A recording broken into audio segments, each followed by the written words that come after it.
Hi, everybody. I start my live chats with this photo of Abby and Libby, just as a reminder that this case was about them. They finally got justice in November 2024 when Richard Allen was convicted of their murders. About 2 months ago, I requested 4 exhibits from Richard Allen's trial, and I received his prison phone calls, 2 police interviews, and black and white copies of the 1:27 p.m. car driving past Hoosier Harvest Store. Since then, color copies of that car have been released with other files to other people who have made requests. Some of my YouTube subscribers asked me to do another live chat when these other trial exhibits were released, so that is what I'm going to be showing during this live chat. I have also not done a live chat since I released a video about why I think Richard Allen is guilty, so we can also talk about that at some point if there are any comments. Exhibit number 1 is this selfie that Libby took with Abby in the back seat as Libby's sister Kelsey drove them to the trail. Just a warning that the next exhibit I'm going to show is unfortunately how they were left in the woods about an hour later.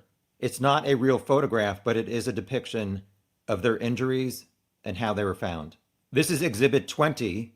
At the top left, it says Ground Zero Area Diagram.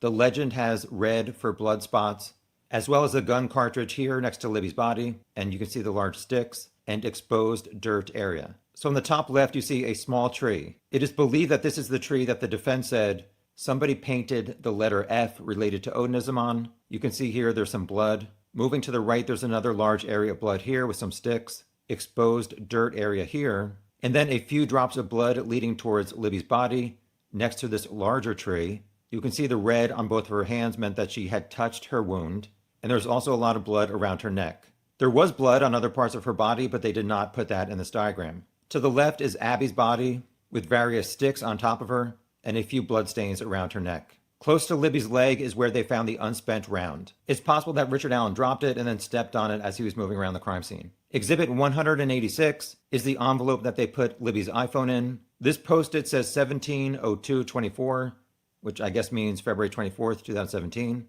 Delphi PD victim phone. Exhibit 188 is the front of Libby's phone. Exhibit 189 is the back of Libby's phone. You can see she has a Gryffindor Harry Potter case. Exhibit 190 is her phone without the case. She had an iPhone 6. Exhibit 191 is a close-up of the back of the phone, indicating it's an iPhone 6S. Exhibit 192 is an AT&T SIM card. Exhibit 193 is the front of her phone, awaiting a passcode to be entered. At the top, it says the percent is 5%, but her phone was found with the battery drained, so they had to plug it in to get it to work. Exhibit 194 is Libby's home screen. The phone icon in the bottom left shows 23 were unread or unlistened to. Text messages 20 unread.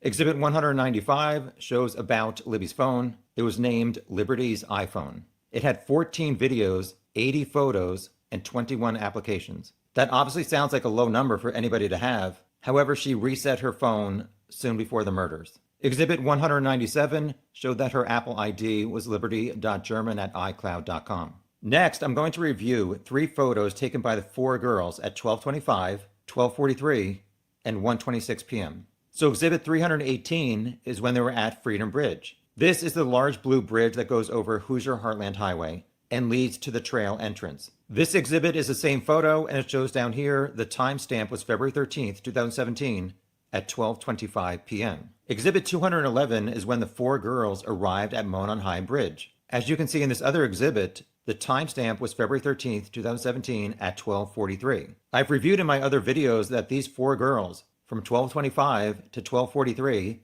walked the entire trail, past all 6 benches, including the one at the Mears intersection that Rick said he sat on, and went all the way to the bridge where Rick said he was standing on platform 1, yet they never saw him and he never saw them between 12:25 to 12:43. This exhibit is a photo taken at bench number 2 near the start of the trail at 1:26 p.m. These girls had been on the trail and the bridge for an hour, and they never saw Richard Allen up until this point. And here's the timestamp, February 13th, 2017 at 1:26 p.m. If you watched my 5-hour live chat when I reviewed the exhibits that I got, the court reporter sent me a PDF of Richard Allen's car, but it was in black and white. However, she sent other people color photos. Corruption.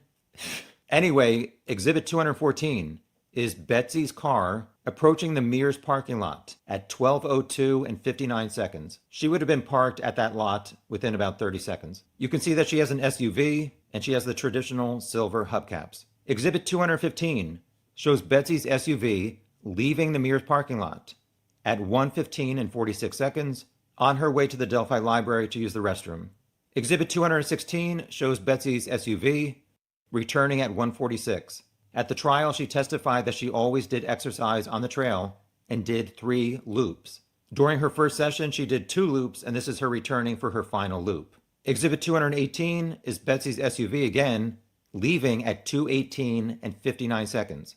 So she testified that she saw a car parked next to the old building at CPS at 2:19. However, she did not see any cars parked there when she first passed an hour earlier. In 2022, Richard Allen told police he was there from around noon to 1:30. So why did she not see a car parked next to the old building around 1:15? Some people argue that Betsy described the car as being an older model from the 1960s. However, another driver, 9 minutes before her, described the car next to the old TPS building as being a purple PT Cruiser or a small SUV, and 9 minutes after her, another driver described it as being a smart car. Exhibits for the prosecution are numbers, and exhibits for the defense are letters. So Defense Exhibit LLL was a diagram done by Betsy on April 2nd, 2019. It is labeled Vehicle at CPS, 4-door, front. As you can see, it's very basic. She said it was angular and reminded her of her father's car from the 1960s. Defense Exhibit BBB, I guess, is what the defense thought is a similar car, just to show it's not similar to Richard Allen's. Exhibit 217 shows Libby's sister Kelsey leaving after she dropped Abby and Libby off. The timestamp is 1:49 p.m. Exhibit 219 is the car belonging to Sarah, captured at 3:56 p.m. She saw a man walking on the road who appeared to have blood and mud on his clothing. Exhibit 233 are 10 screenshots, one for each second that this car is captured at 1:27 p.m. Police said it matched Richard Allen's 2016 black Ford Focus with black hubcaps that you can see through. This was at 1:27:35, 1:27:36, 1:27:37, 1:27:38, 1:27:39, 1:27:40, 1:27:41, 1:27:42, 1:27:43, and 1:27:44. The car is all the way over here. Exhibit 243 was a zoomed-in version at 1:27:38, which shows that the hubcaps on this car are not the traditional silver, and you can see through them. Obviously, these photos are fairly blurry. I tried to see if I can make out who is driving. The best I could do is this one photo where it seems like the driver has his left arm on top of the steering wheel. But it's so blurry, and obviously it does not prove or disprove whether that man or driver is Richard Allen. Exhibit 249 shows Richard Allen's car in his garage, where you can see through his black hubcaps. Exhibit 250 is a similar photo. Exhibit 244 is when Sheriff Tony Liggett drove to CVS Pharmacy, where Richard Allen worked, to take photos of his car. This was in 2022, between September 21st, when Kathy Shank rediscovered the old tip about Richard Allen, and October 13th, when police knocked on his door. Exhibit 245 is another side view. Exhibit 212 is Betsy's Fitbit data. A Fitbit is something that people wear on their wrist, and it tracks how many steps they do when they're exercising. You can see the green columns match up with her time arriving at the trail, taking a break to use the restroom, and then going back to do her final loop. During one of Richard Allen's confessions, he said he saw a van coming down a private driveway in the woods after he had abducted Abby and Libby. This exhibit is a time card for the man who drove a van down that private driveway. It shows that on the afternoon of the murders, he left work at 2:02 p.m. There is some debate about how long it takes him to get from his job at Subaru in Lafayette to Delphi. I have seen anywhere between 20 to 30 minutes. Exhibit 311 is the van that Brad drove down his long driveway that only the killer and Abby and Libby would have seen. Defense Exhibit KKK is inside Brad's garage. I think at some point the defense were talking about there being sticks in the garage, trying to correlate that to the sticks found on Abby and Libby's bodies. Some of you know that there were other people on the bridge that afternoon. One was a woman named Cheyenne and her friend. This is one of her photos on Monon High Bridge, timestamped February 13th, 2017, 3:49 p.m. is on the bridge showing Deer Creek at 3:53 p.m. You cannot see the crime scene from this vantage point, and we know that around 3:56 to 3:57 is when Sarah said she passed a man matching bridge guy on the road. This is in black and white, so it's not very easy to see. Cheyenne testified that she and her friend sat on platform 1, so I believe this is them sitting with their feet over platform 1. It is timestamped 3:55 p.m. This is another photo that Cheyenne took. Here is platform 1. Here is the old barricade. And you can see down here the creek is very muddy, so anybody standing up on platform 1 could not see fish. However, when it was not muddy, you could. But if Richard Allen is standing here to look at fish and you can't see any, how long are you standing there? Another one of Cheyenne's photos on the bridge. Defense Exhibit VV is a social media post by Cheyenne that states, "The picture I attached is the timestamp 349, and that was taken after I made it to the end of the bridge and turned around and was on my way back." October 13th, 2022, police knocked on Rick's door, went down to the police station and interviewed him. Then they came back and they took quite a few items from his home. Exhibit 248 is his home with the garage door open. Exhibit 251 is inside his garage.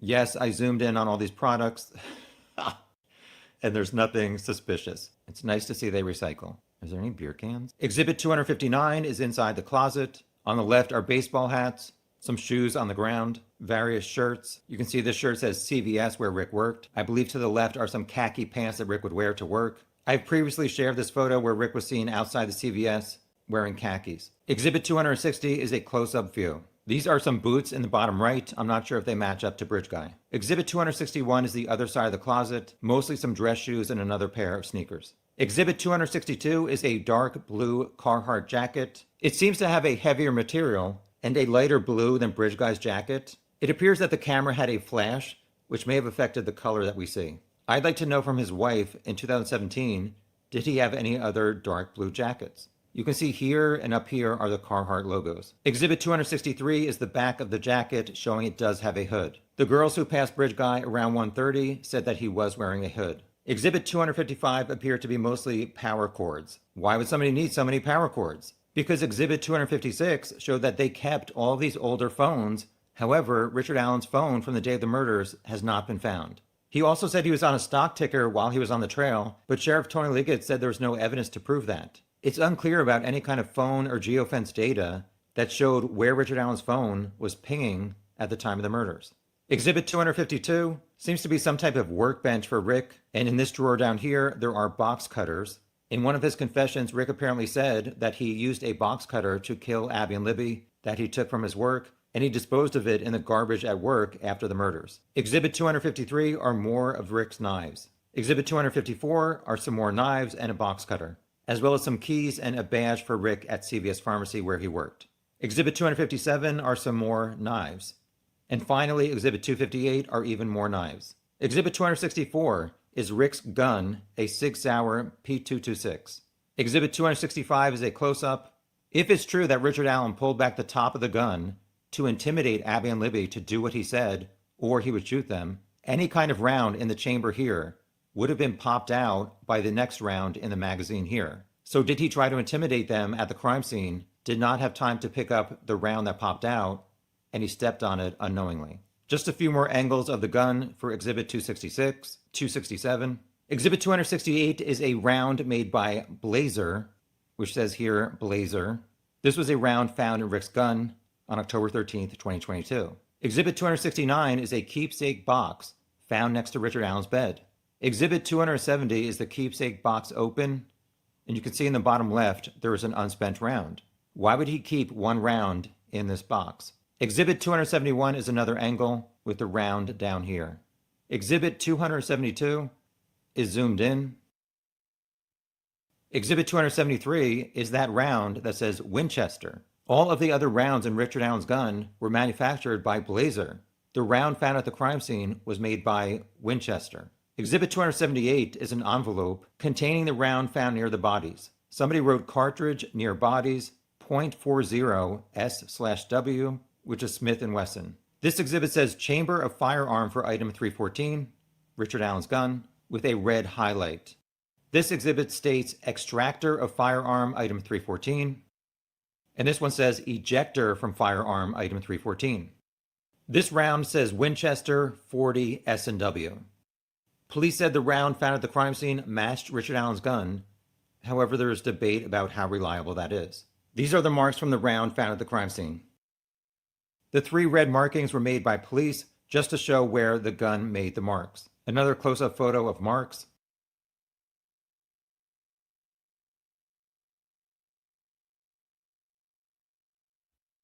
I'm not going to take a lot of time on this section, so you can pause if you want to take a better look.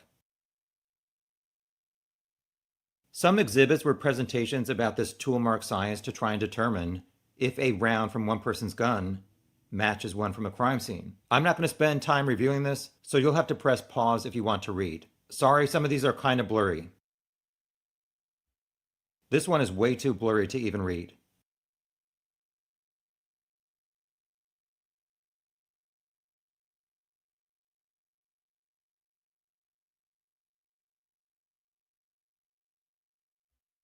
This section shows cycling a cartridge where you pull back the top of the gun to bring up the next round from the magazine. After this user pulled back the top of the gun, it covered the round in the chamber.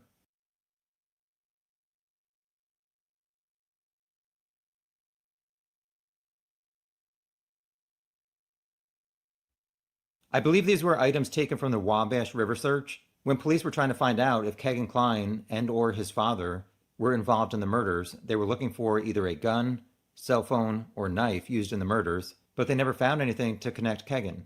Item 314 is Rick's gun, 315 is a Winchester cartridge, 316 is a Blazer cartridge, and 317 are 2 magazines plus a bunch of Blazer cartridges. So Rick had 1 Winchester in a keepsake box, and the round found at the crime scene was a Winchester.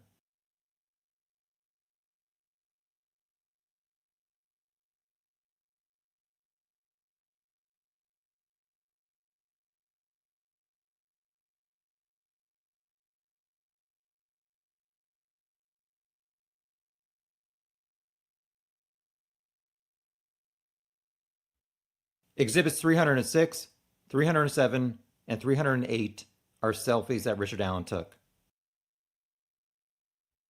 He and his wife had some photo albums, including Exhibit 274. This caption states, "Views of the old railroad bridge off of the Monon High Bridge Trail, taken Delphi, Indiana, April 5th, 2008. Exhibit 275 has 3 photos of Richard Allen from this photo album, and there are captions next to each photo. I could not read the top of this caption, but it said, "Tree on trail in Delphi. Ask Britt about that tree. Ha ha ha."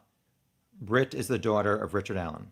This photo was dated March 11th, 2016, 11 months before the murders. The caption stated, "Ricky's nice bass out of Deer Creek in Delphi, Indiana." And finally, this one is dated April 12th, 2016. "Ricky looking down at river off of High Bridge Trail, Delphi, Indiana." Exhibit 7 is an overhead view of the trail area. I'm not sure why they marked this X over here. This is CPS, Freedom Bridge, Hoosier Harbor Store camera, the Mears parking lot, 300 North, the barricade at the start of the bridge, I'm not sure what E stands for. This is the crime scene, and I'm not sure what this red arrow is for. Exhibit 18 shows the crime scene is over here, and this is the cemetery up here. Exhibit 19 is a close-up, showing Abby and Libby were abducted here and then found right over here. Exhibit 182 shows location of video and contact with suspect occurred over here. This is the private driveway that Richard Allen saw the van, and this was the location of the bodies. As you can see, it was not very far from the creek. Exhibit 183 shows the searchers in Deer Creek the afternoon the girls' bodies were found. Exhibit 184 shows that there was some shallow area in Deer Creek. Obviously, it dropped off fairly quick because you can see they're almost up to their waist in water, and the bodies were eventually found over in this area. Finally, Richard Allen's internet search history, Exhibit 289. This report was dated January 31st, 2024, printed by Detective Dave Vito. It shows Richard Allen had a Google account with the email foojack0@gmail.com. Foojack is slang for a sexual act where one stimulates a man's private part with one or both feet. At some point, both Abby and Libby's socks, shoes, jeans, and underwear had been removed. So Google provided a report of terms that Rick searched and websites he visited. On October 5th, 2022, 8 days before the police knocked on his door, Richard Allen was searching for Delphi murders. 3 days before that, he searched best kidnapping and hostage movies ever made. There were other times when he was searching for news about Delphi, Indiana, and Delphi murders, including the most effed up thing to watch on Netflix right now. Deeply disturbing and terrifying movies on Netflix. Texas elementary school shooting suspect. On April 17th, 2022, Richard Allen looked up Delphi, Indiana news. Right after that, he repeatedly searched, "Should I die now?" On January 8th, 2022, he viewed the Fox 59 News website for Delphi Murders Indiana State Police update.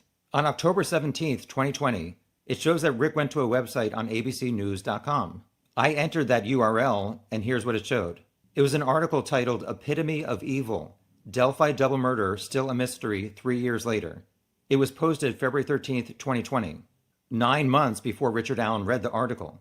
And the article labeled it February 13th, 2:07 p.m.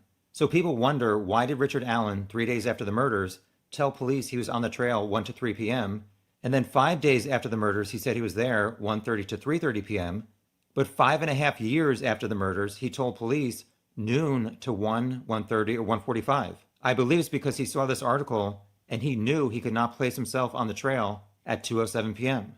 It was interesting in this article from 2020, a former FBI agent, Brad Garrett, stated that the suspect may be a local. He could have already been interviewed when investigators canvassed those in town. One of the keys in cases like this is going back and re-interviewing people that you've interviewed before. We all know how that turned out. All right, that's it for the exhibits, and now I'll get to your comments in the chat. Actually, that's not true. Hi, everybody. I released a, I think, 34-minute video where I show why I think Richard Allen is guilty. And I made a 2-minute, 59-second YouTube short, which is actually like a vertical. I'm going to show that real quick. So it's 2 minutes and 59 seconds. Here we go. And then I'll get to your comments. I killed Abby and Libby. No, you didn't.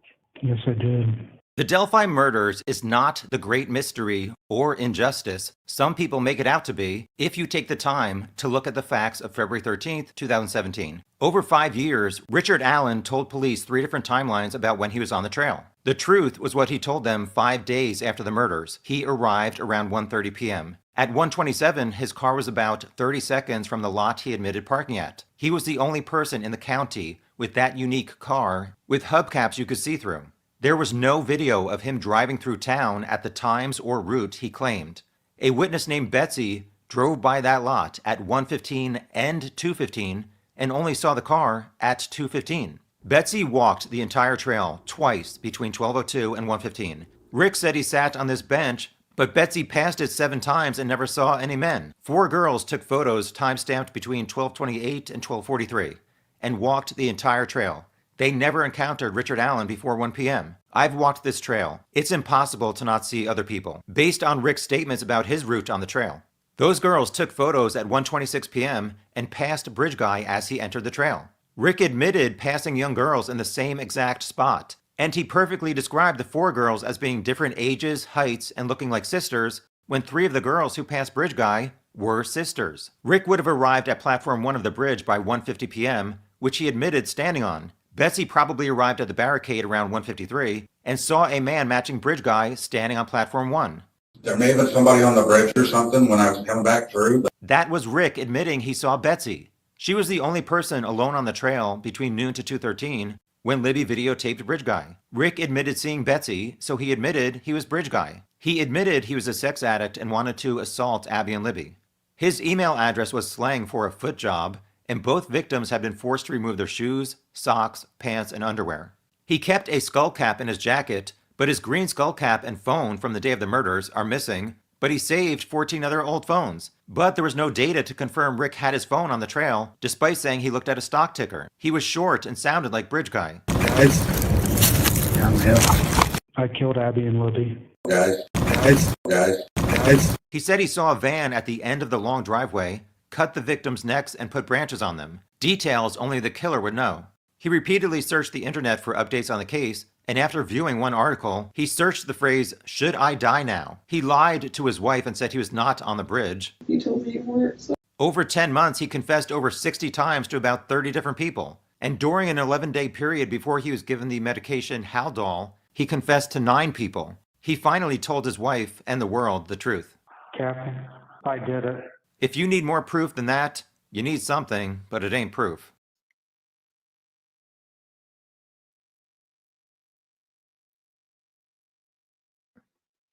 Where the heck am I?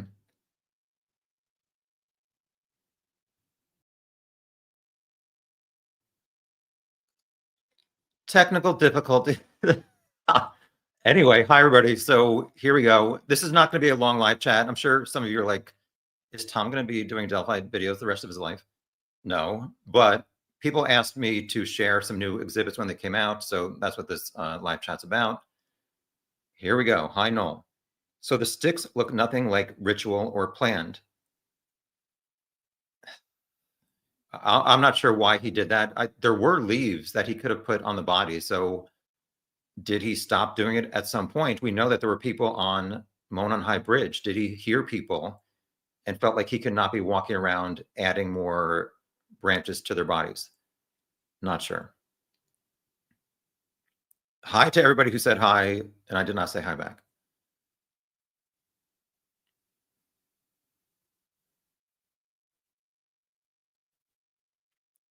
Yeah, so this Betsy woman, I previously referred to her as witness number 4, trying to like protect her identity, but it's known that her first name is Betsy.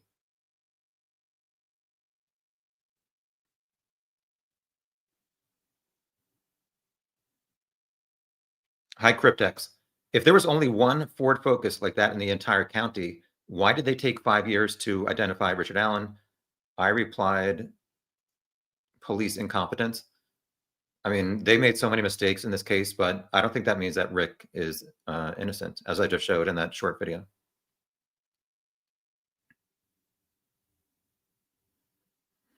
Hi, Crime Jester and Charlie. I try not to. I try not to highlight curse words. So, Crime Jester, you're being put in a timeout. You said that people are saying that Brad Weber's time card was faked. I don't think so. But there is a debate about how long it takes to get from Weber's job at the Subaru plant in Lafayette to the end of his driveway. At the trial, Brian Harshman from the Indiana State Police said he tested it. I think he said, I don't know. I think he said maybe 20 to 25 minutes on Google Maps or Waze. But according to Google Maps that I searched, it was 30 minutes or even more. However, I know somebody who knows another person who works at that same plant, and they said it could take 20 minutes, and that Brad Weber drives crazy. So despite, I mean, it's obviously important that the prosecution presented to the jury saying at like 2:14 is when Libby's video ends and they go down the hill. Libby's video, her phone stopped moving, I think 2:18 to 2:25. I think we can all assume that's the point where whoever you want to think Bridge Guy is told them to remove their clothing. So I guess Rick told Dr. Walla that he saw a van that spooked him, and that caused them to cross the creek, which a lot of us wondered, why would they even cross a creek when it's mid-February? And I think that's a fairly decent reason, is if you see a homeowner coming down this driveway, you're concerned. However, I don't know that that timeline adds up. If Weber checks out at 2:02, it takes a few minutes to get to his car in this very large parking lot, floors it, I guess, home. Could he have been home by around 2:25 to whatever, 2:27? I'm not sure. It was stated that Weber's phone pinged at his home at 2:50 p.m. So whether that caused Rick to have the girls go north across the creek, or he definitely would have seen them at 2:50, or sorry, he would have seen the van by 2:50 p.m. Something only the killer would have known. I've said this before, like sedan, SUV, pickup truck are a lot more common vehicle types than a van. Some people say that Dr. Walla saw something online about a van. There was nothing about a van at the end of Weber's driveway soon around the murders. That was talked about online.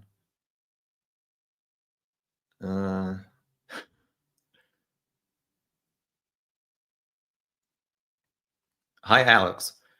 Did Richard Allen say he looked at fish, or he walked out to platform 1 to see if he could see the fish? He did not, as far as I remember, he did not say, I saw fish. He said he liked fish. He liked to look at fish from the top of the bridge, which I've said, I mean, when the Deer Creek is clear and still. I've seen videos, you could see a large fish. I'm not saying that he wasn't looking over platform 1 to see if he could see fish as he waited if anybody would come along. But I'm saying it's obvious that Deer Creek was muddy on that afternoon.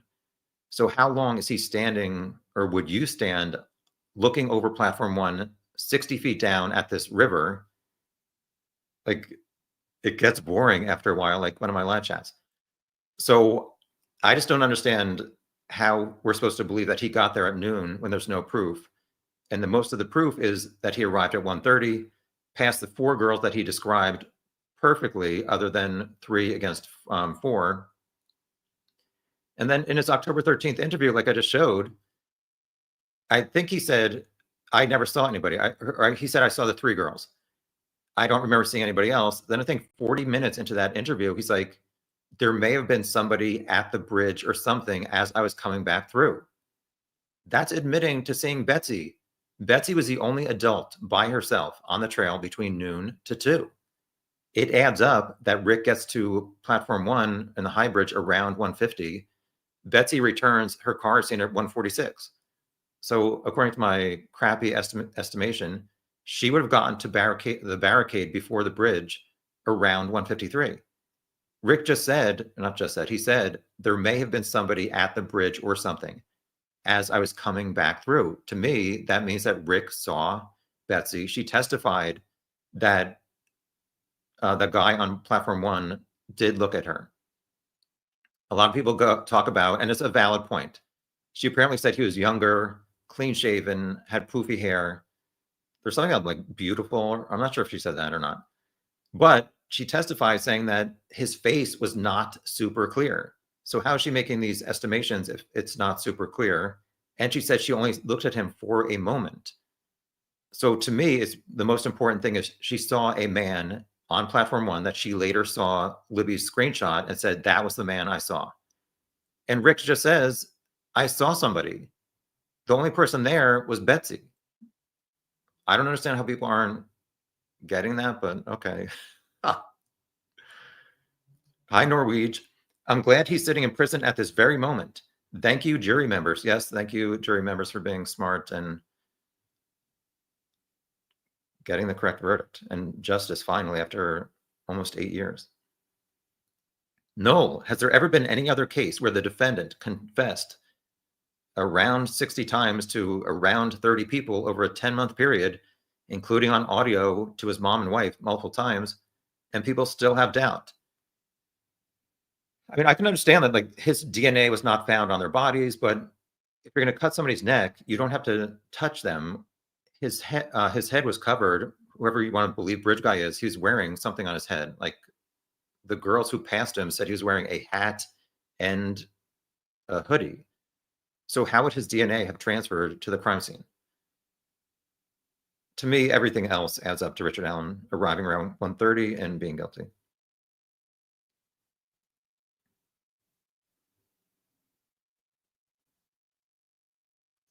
Hi, Anne. This shows what prosecutions can be so confident in their case against particular defendants. They generally have so much more evidence than they can get into trial, and so not publicly known until after. Actually, that's not true. Sorry. These are only things that were presented to the jury. Other evidence from this case will never become public, as far as I know. And as someone who was saying before, like, what about this geofence data that was not allowed in? Why was that not allowed in for the jury to see or for the defense to present? Tony Liggett said, it was during Rosie was talking to Liggett, not talking to, but whatever, he's on the witness stand. And Rosie was saying, like, nothing digitally connected Richard Allen to Abby and Libby or the crime scene.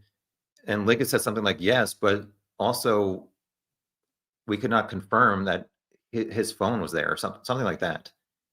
He said he was on a stock ticker, but we could not confirm that.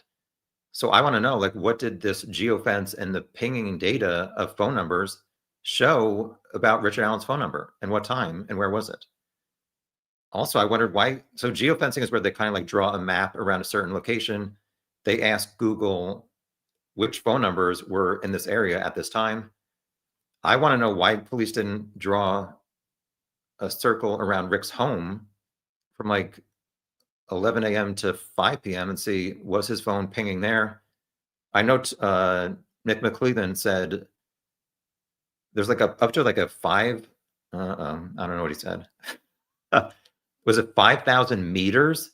So like a phone 5,000 meters from where you draw the map might show up inside the map. I'm not sure. Don't pay attention to me.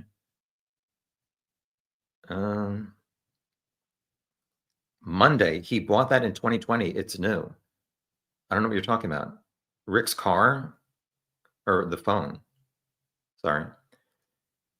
Hi, the Silver Leaf. Thank you very much.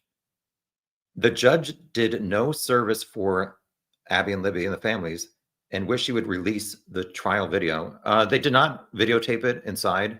They just did the audio, which the court reporter is currently transcribing still. Not that I'm complaining that she's not like doing it, but hopefully that should be out by June. I do not plan on reading it, or at least doing a video about it. High order in the court. Can someone explain, with the photo of Abby on the bridge showing no one behind her, how did he get right behind her so fast without running? So I know that said 207. I believe it was taken at 207 and then uploaded to her Libby's Snapchat. Rick just said before he saw Betsy as he was coming back through. So a lot of us have wondered, how did this all play out? Did he pass Abby and Libby on the trail? Because Betsy said she passed Abby and Libby about halfway between the bridge and the Mears intersection, which is approximately a 5-minute walk from the intersection to the start of the trail. So Abby and Libby would have gotten to the trail about 2 to 3 minutes after Betsy turned around. So did Rick start following Betsy? He passes around the barricade, and I guess, did he see Abby and Libby? And did he pass them at some point? In that photo of Abby on the bridge, there is this barricade that had some like bushes in front of it at some point. So it's unknown, like, was Richard Allen kind of like hiding behind those bushes, kind of looking through to see what Abby and Libby were doing and maybe deciding, is he going to follow them? If you've seen my other videos, I zoomed in. Libby also took a photo of the entire bridge. I feel like there's like a kind of like black dot at the very end of the bridge that may have been Richard Allen, because it's not in other similar photos pointing in the same direction.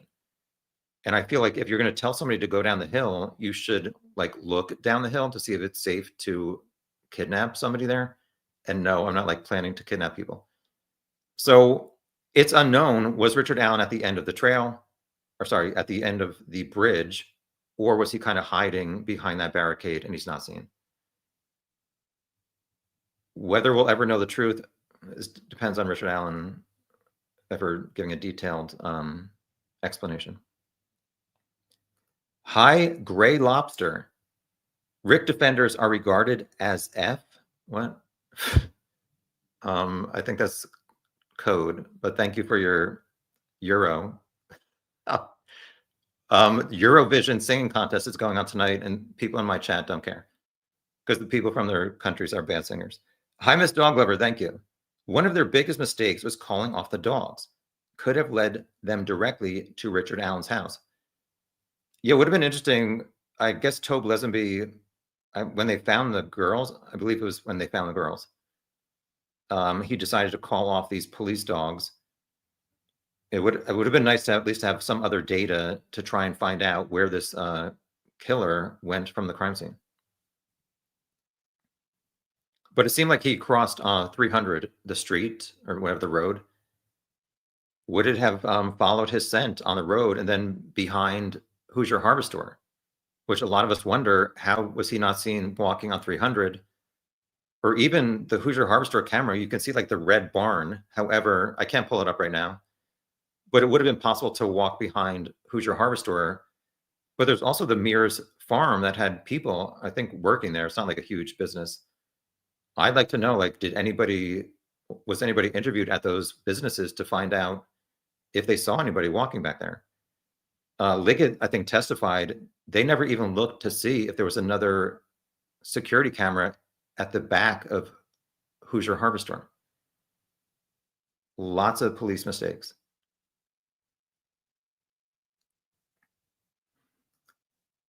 Mr. Scott, hello. Ricky was out there all the time. He was a regular. He could transverse that bridge pretty quickly. Yeah, I don't think it's impossible for him to. It was like 6 minutes from the photo of Abby until Libby pressed record on her phone. So Libby was on platform, I think, 3 when she took that photo. So if she takes it, uploads it to Snapchat, and they both like continue walking with their backs towards the barricade, he could have just come out right then and be seen close to Abby at 2:13. Hi, Lynette. Have any of you walked that bridge? Yes, I did. I was there twice. They did redo the first half of it, and there's like a gate there, so I did not climb over the gate and walk on the older, dangerous part.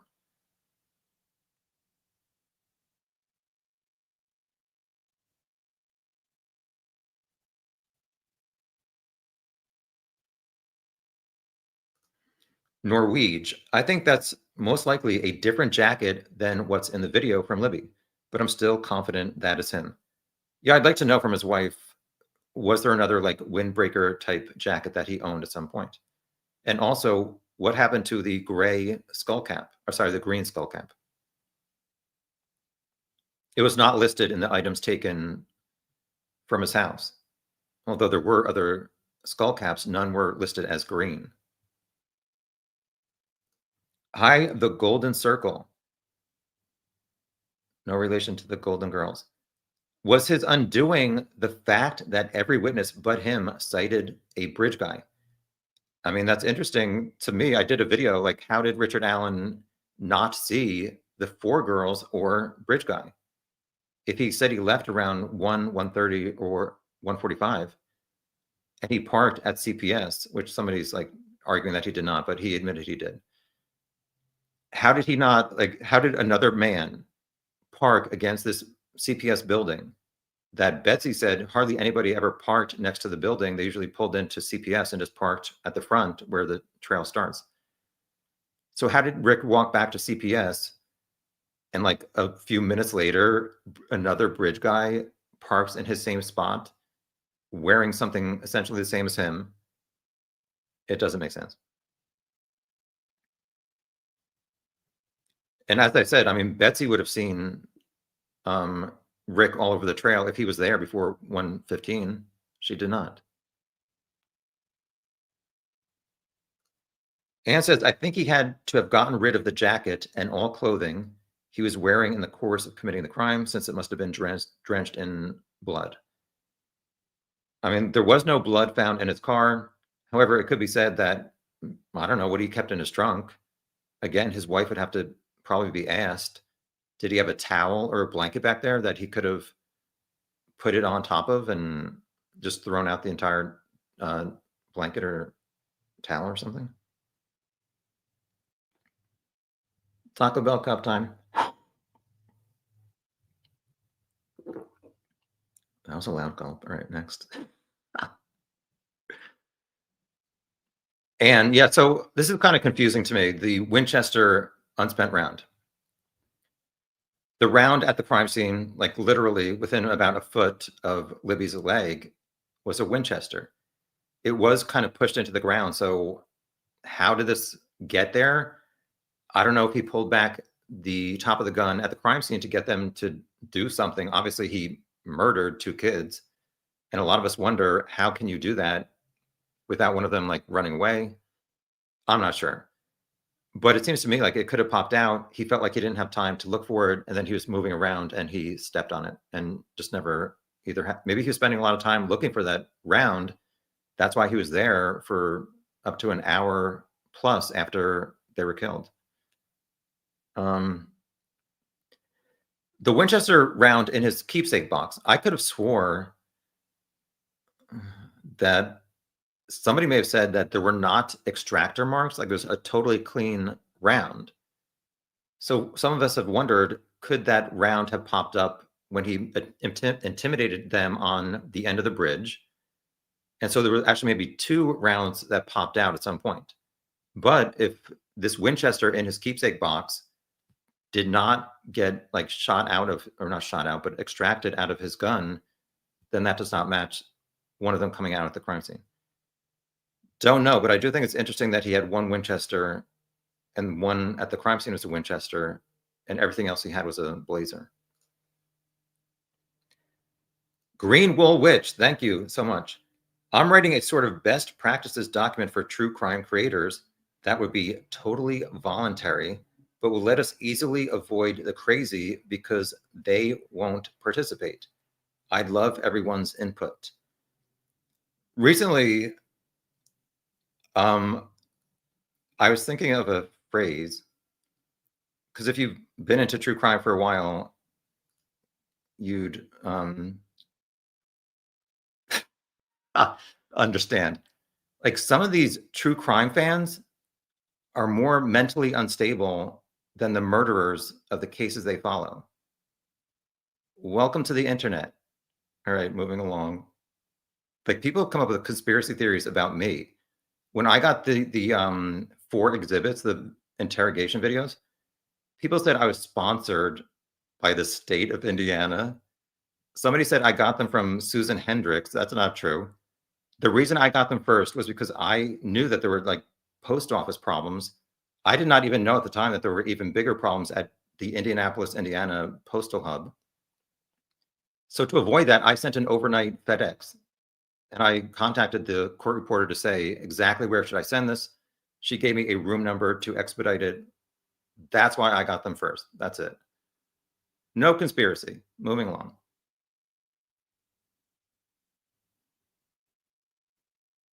Crime Jester.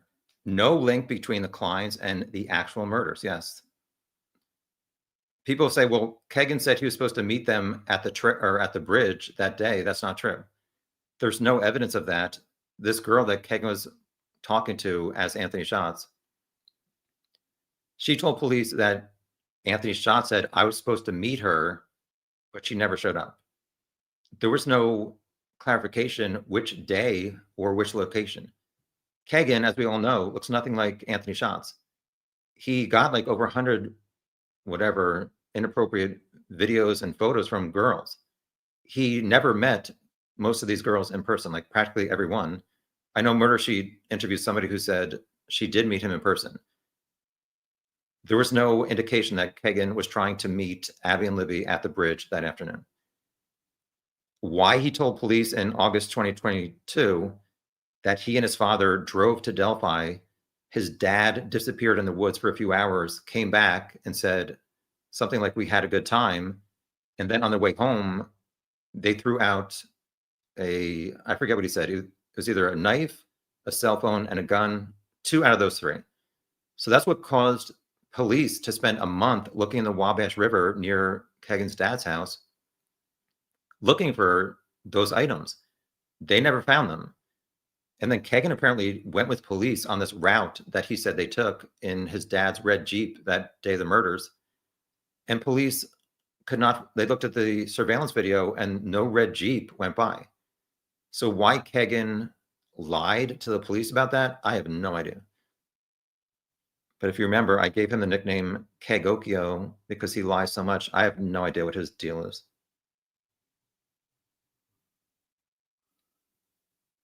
Oscar says, hunched posture.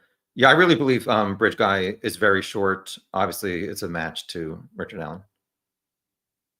But it's obviously too blurry to see his face. Hi, random commenter. Hopefully Rick gets lifetime minimum. Yeah, he's in prison for the rest of his life. So we're still waiting for this transcript to be finished by the court reporter from the trial.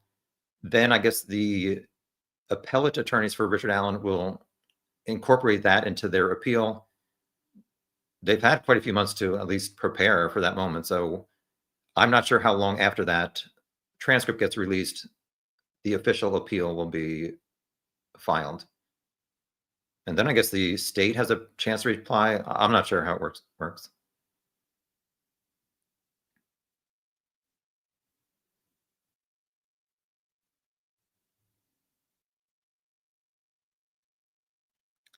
Hi, Tiger Lily. Ricky, the mother and wife infantilized him his whole life. Yeah, I know a lot of us were very frustrated hearing his confession calls where he said, I'm guilty. And they're like, no, stop talking. As I've said many times, I can understand that the man they knew and the child they knew, they thought he was not capable of this, but that doesn't mean that he wasn't capable of this. Yeah, thank you, Norwegian. On that one map I was showing, I think it was the direction of the river flow. Thank you.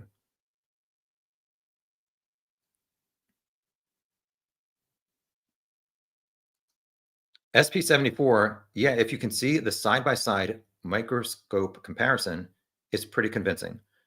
If I'm being honest, which I always am, okay, 99% of the time, I have not really paid attention to this unspent round science and looked at these comparisons because I don't think it's totally reliable. And to me, I care most about noon to 2:13 p.m. and 3:30 p.m. Like, where was Richard Allen? As I've said and showed, it shows that he was the man on platform 1 that Betsy saw.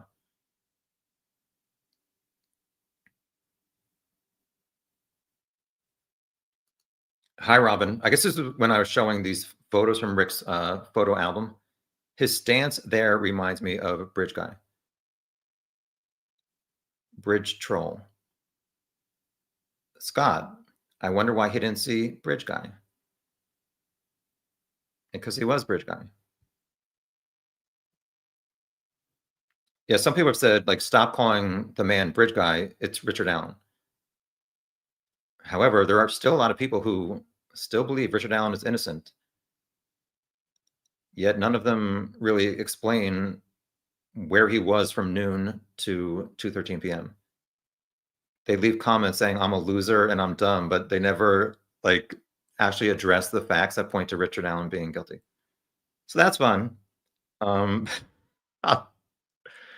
Bamison. Thank you. I appreciate it. TJ, seriously, who makes their fetish their darn Gmail account? That's so bizarre. It is kind of bizarre. He had another one at Frontier, which is a US internet company. He did say on October 13th, I don't want you guys looking at every website I've ever visited. But I mean, nothing ever really came out that was related to whatever underage girls or something like that, other than the Food Jack slang email.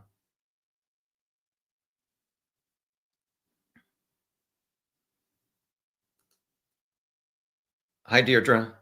I literally cannot stand the sight of that mofo. Seeing him get sentenced to 130 years was probably the best birthday present of my life. What happens next remains to be seen. I can't imagine another jury seeing all this evidence, even if they allowed the third-party perpetrators like Odinus, Ron Logan, Kagan Klein. I never saw anything from the defense that would have changed my mind to take away from the facts that pointed towards where Richard Allen was at the time of the murders. So good luck with that.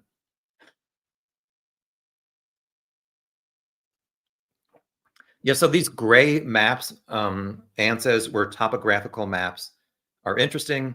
They show how oddly trapping that spot was across the creek to where Richard Allen forced the girls. It was like a flat space backed up against an ascending crevice. I was kind of surprised at how close their bodies were to the creek. So whether we'll ever find out what happened after they crossed the creek remains to be seen.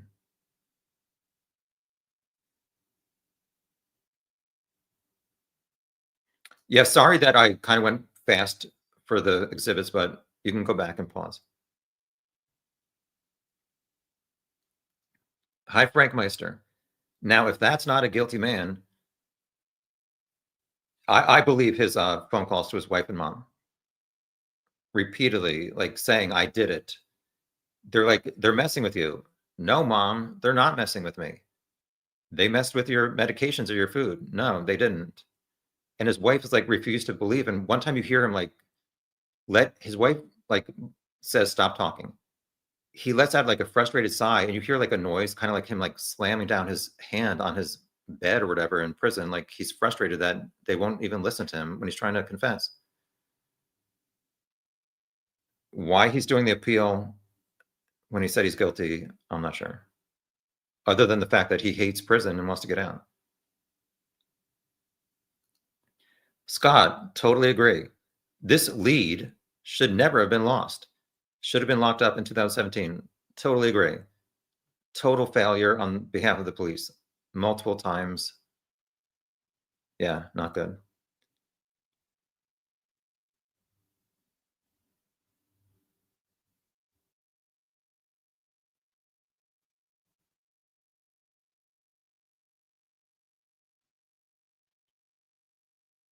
Just looking for some other topics.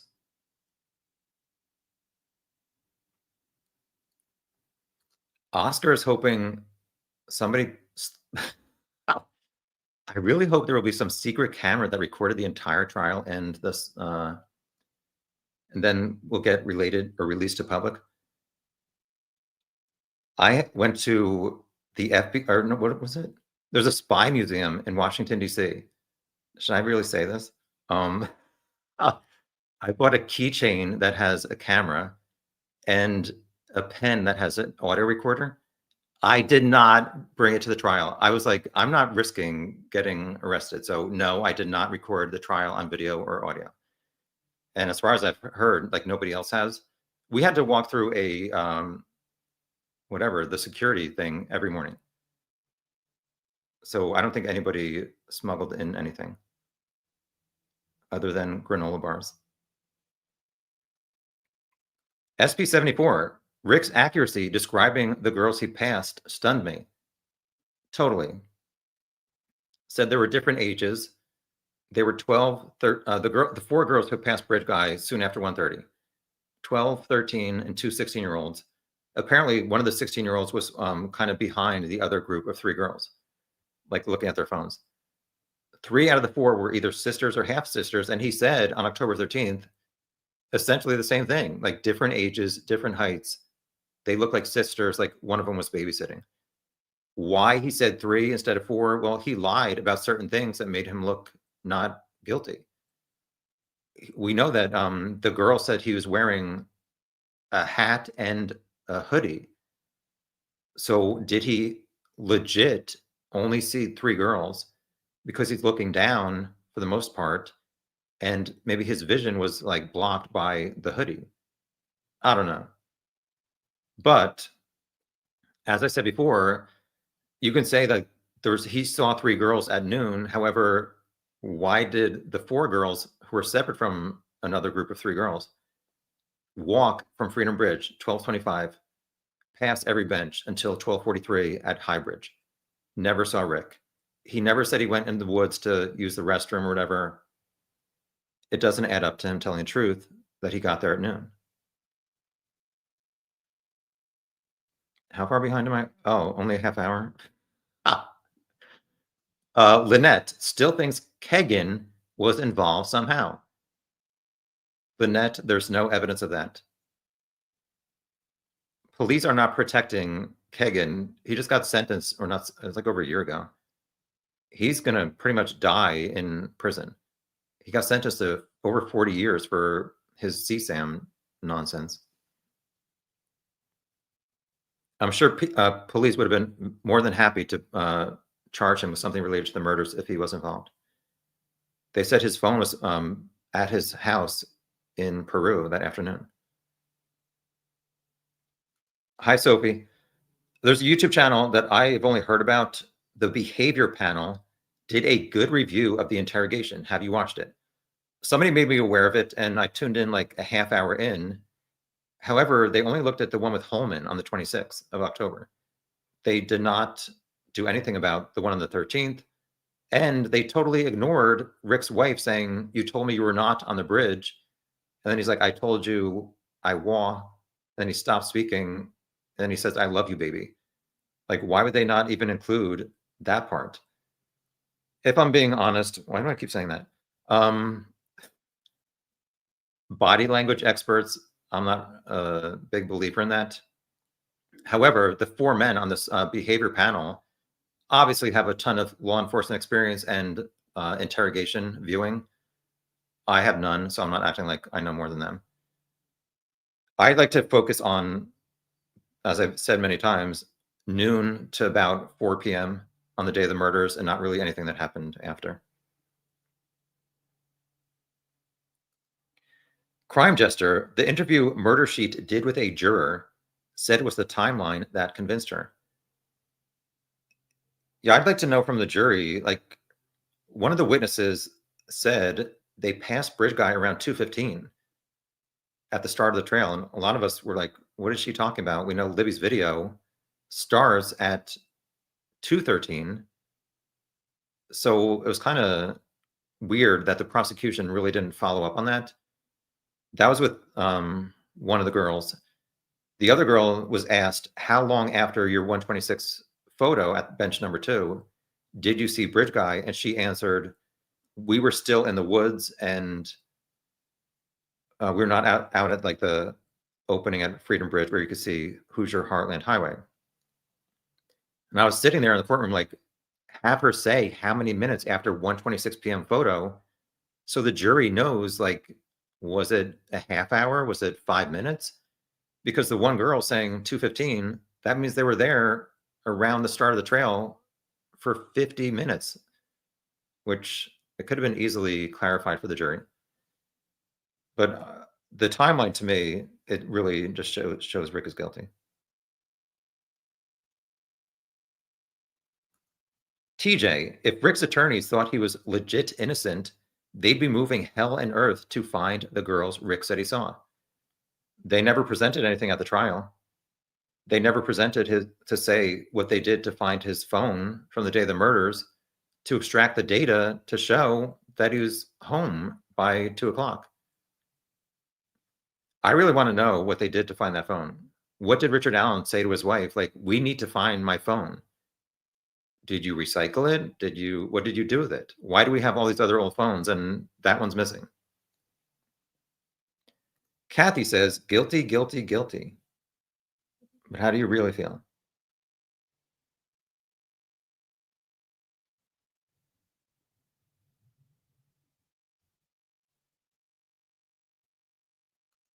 Cryptex, replying to Noel, the judge excluded the defense's use of geofencing data, which they argued showed the presence of other phones around the crime scene. Why? I don't get it. I don't either, because we don't know the exact data. I know that McClellan replies saying, as I said before, maybe phones up to 5,000 meters away could show up there. But we know that there were people on the bridge after 3:00. I don't know if that was the problem with the prosecution or what.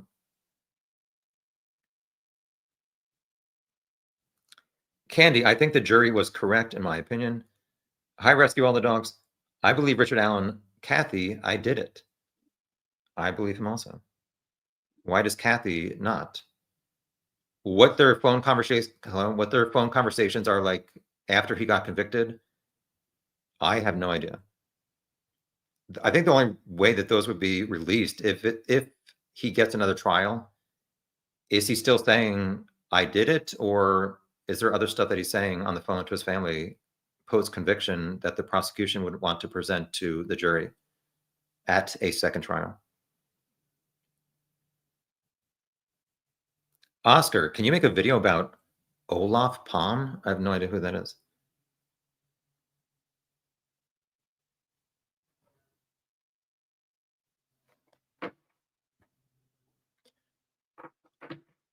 Sorry.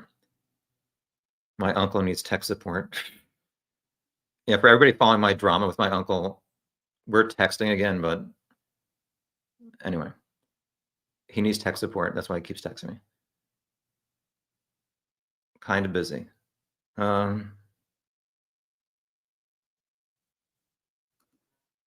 Static Zigzag, hello. Are there still people trolling and saying he's not guilty? Apparently, I try to ignore them.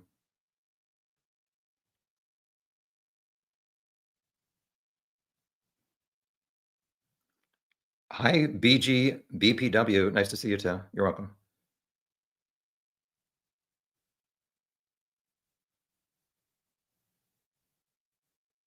Frank Meister. The reason I believe the concealment of with the branches was a half-assed job was because he was spooked in the middle of concealing them. He said that he stuck around to make sure they were dead, but if they crossed the creek, her phone started moving again, I guess around 2:25. Let's say it takes 5 minutes to get to the crime scene, so that's 2:30. According to Sarah on 300 North, she saw a man around 3:56 with blood on his whatever jeans. Obviously, people don't believe her, but that's like almost an hour and a half after they would have been at the crime scene. So, what happened at the crime scene? I have no clue.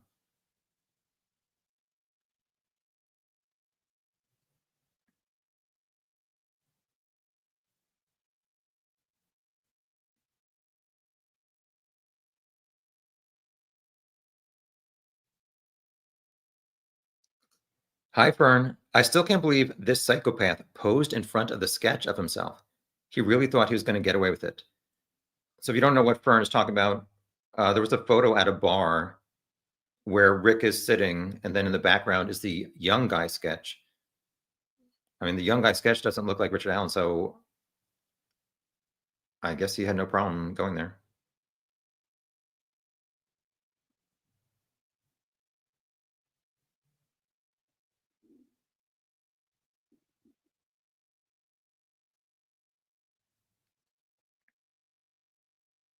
I'm not frozen. I'm looking for other comments.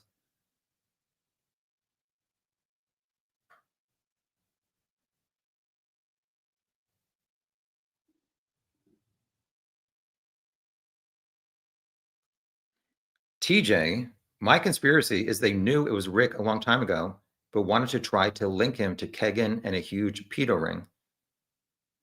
Well, according to that Fujack email, Rick is into some funky stuff. But yeah, a lot of people wondered if there was this alternate user of the Anthony Shots profile, and they said, was it Rick? But the reason that police found Kegan was because they asked Instagram, Snapchat, who is accessing this Anthony Shots profile. It came back to an IP address, which was the house of Kegan. No other people, no Richard Allen's IP address. So I don't think Anthony Shots had anything to do with Richard Allen.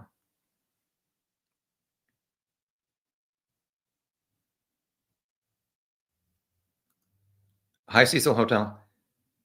Seriously, aren't there always some unanswered questions? Yes. Some just look for excuses for Richard Allen or just hate law enforcement. You know who you are. To me, there's like a difference of how was Richard Allen treated after he was arrested, and let's find out who did this to these two kids, like to Abby and Libby. Two totally different issues. And it seems like some people are compare, like they're so angry at the after part that they ignore where Richard Allen was at the time of the murders and just say he's innocent.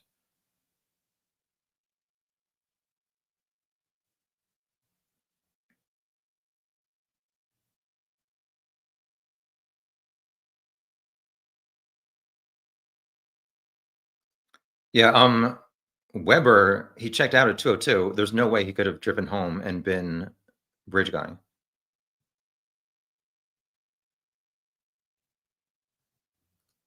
Scott says, I wonder if, I guess Richard Allen could have been responsible for other criminal acts. I mean, the police have had his DNA since October 2022 and never obviously charged him with any other murders. There's a girl named Jordan Sofer, I think from the Peru, Mexico area of Indiana. I believe she was killed in the woods also. Some people have wondered if that could have been Richard Allen.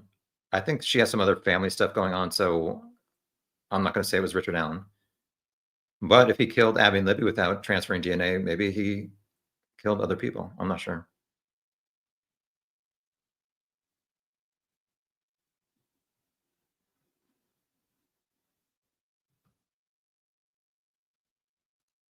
Frank Meister, remember the coroner said that the girls were deceased between 2:30 and 3:30. No matter what time Brad Weber gets home, Richard Allen is in the timeline of their death abducting them. Yeah, and I said he would have seen the van arriving. Greenwool Witch, his reaction to Kathy in that interrogation room when they were alone told me a lot about Richard Allen. I was most shocked to hear his wife say, "You told me you were not on the bridge." And then he kind of like tries to explain to her and he stops himself and says, "I love you, baby," like totally changing the conversation. I've said I felt like his demeanor and most of his answers for both of his police interviews were innocent. However, not most, but some of the facts he was saying just pointed towards his guilt. And the way he responded when she said, "You told me you were not on the bridge," and he knows they're being recorded in that interrogation room, as you said, it told a lot. And some people kind of made an excuse like, well, his wife would not remember what he said 5.5 years before about what he did on the trail. However, when that was said, it was 13 days after their house was raided, with Rick being the suspect in murdering 2 kids. You think like when they're outside their house for a few hours in their minivan or after police leave, you're not asking your husband, like, what were you doing on the afternoon of the murders? It's suspicious to me.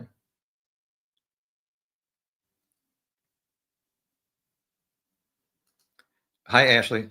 I can see how flinging a few branches over in a frantic attempt to conceal while also being worried about getting away, especially after a few beers and the adrenaline.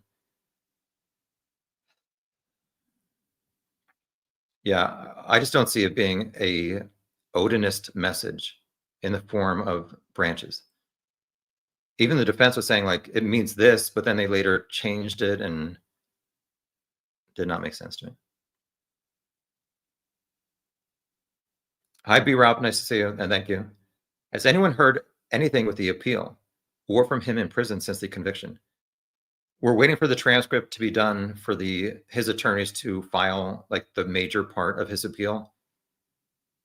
As far as I know, there's like no major communication from Rick. I guess he's obviously talking to his family, but I've not heard anything about what he's specifically saying.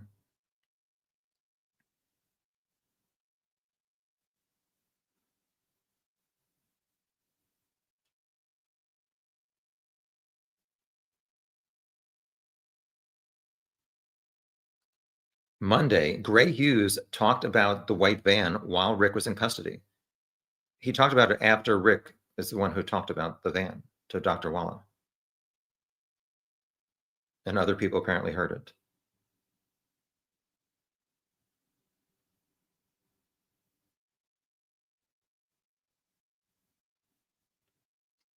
Ashley, the lack of DNA is enough for me to rule out a ritual. It's just so laughable. Yeah, Todd Click is one of the 3 guys who looked into the Odinist theory and the Odinists. Honestly, I was really shocked that his theory apparently was that he thought Abby and Libby passed Odinists in the woods and laughed at them, and then the Odinists murdered Abby and Libby because they got laughed at. I mean, I've had a bunch of theories that made no sense either, but that was really shocking to me that he thought that. We know that the 4 girls see one man enter the trail soon after 1:30. Betsy sees one man on platform 1, and then 20 minutes later, Libby's video shows one man. And Libby's video does turn over to the other side of the trail. There's nobody there. So where is this group of Odinists? Crickets.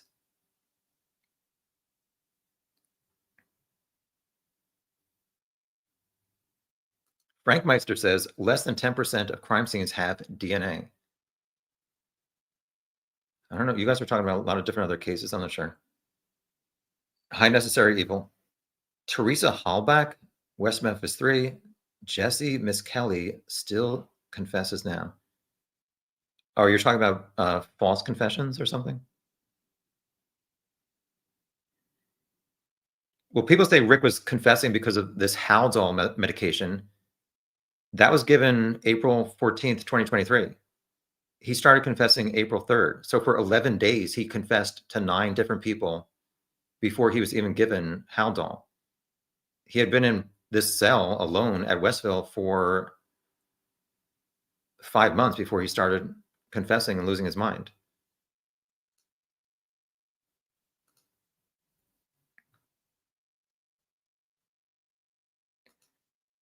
Hi, Lynette. Thank you. I'm a bit behind, but thanks for this. And the International Spy Museum in DC was the coolest. Did you buy things to spy on your family? Cecil Hotel. Thank you. Always fair and interesting.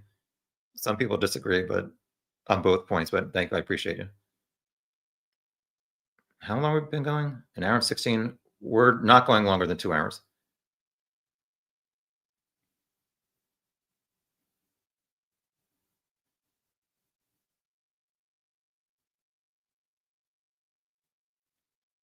Hi, Salty Beach. No reasonable person can look at all the evidence in totality and believe he is not guilty. That's a statement right there. To me, like people who say he's innocent, they just don't really focus on the things that I showed in my 3-minute video at the start. Like, where was Richard Allen? How did Betsy pass the bench 7 times between noon and 1:15? Never saw him. How did you not see the 4 girls who walked the entire trail?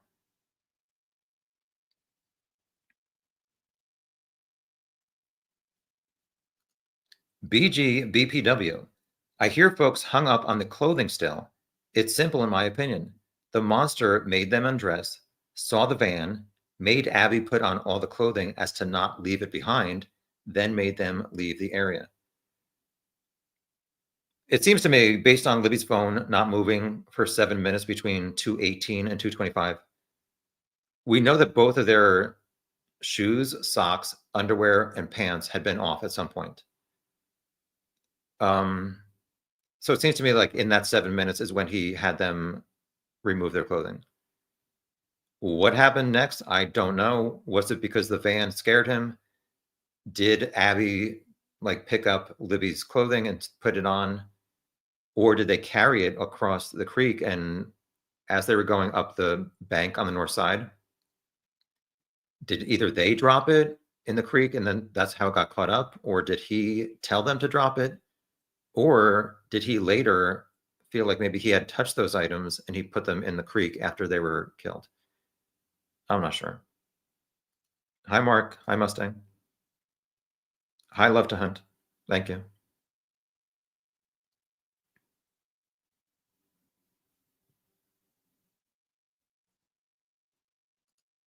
I agree with Green Wool Witch. Both can and are true. The cops didn't know what they were doing at first. Murder isn't really common there, and Richard Allen is guilty. He was like, why didn't they let, I don't know, they totally screwed up. Why didn't they let the FBI with more experience look into this? Why did the Georgia Bureau of Investigations or something, GBI? I think they have a fairly decent reputation. It was mentioned that they looked over the case, I think, a few years in. Why did they not come across tip number 74 showing Richard Allen was there at the time of the murders? Don't know. High caricature contest. Mistress of Wine. It wouldn't be phone numbers. It would be the IMEID identifier. All right. Thank you for clarifying.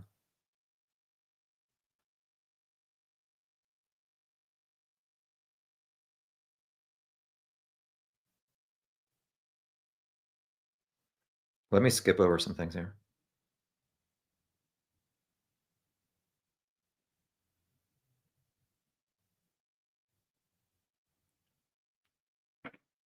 I'm like 40 minutes behind.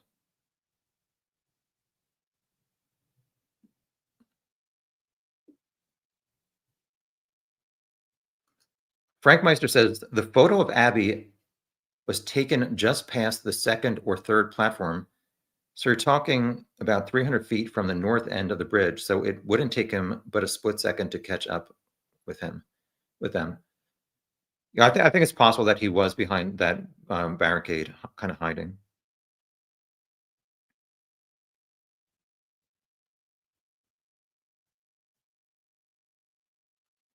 Ann says the big thing for me was Richard Allen telling the prison psychologist, Dr. Walla, in the clink about, he said it was a van, he did not specify white, which was not something law enforcement knew about, but which they then confirmed classic perp self-snitching. Yeah, apparently the fact that Brad Weber owned a van was not in any of the discovery evidence that Richard Allen was even given, or in any of the discovery. They had to look it up after Rick said he saw a van, and they saw that Weber owned a van. I want to know, like, I want to see the video of Rick in his cell at Westville when he was given the evidence against him. How much was he looking at this evidence to dispute it? I don't know. I mean, it was mentioned that he ate some of it. I'm not kidding. Apparently he did. If you were in prison and you only get 1 hour outside of your cell 5 days a week, and the other 2 days you're in there all day, and you're charged with murdering 2 kids, how much are you looking at the evidence against you and helping your attorneys prepare your defense? I just don't know how much he did that, but I'd like to know.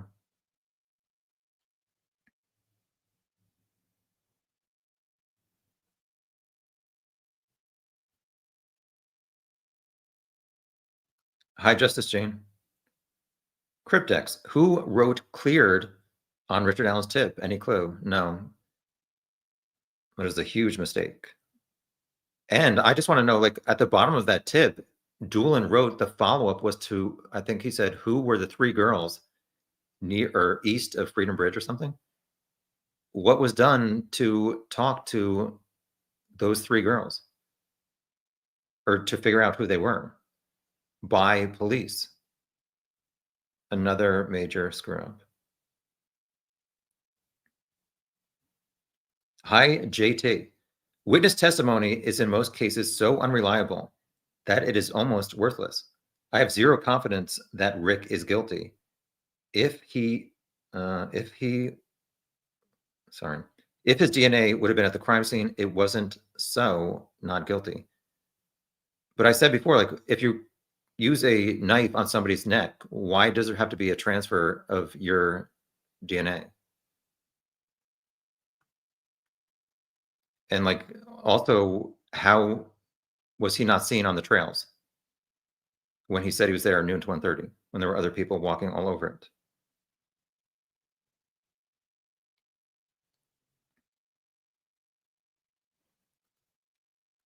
SSS.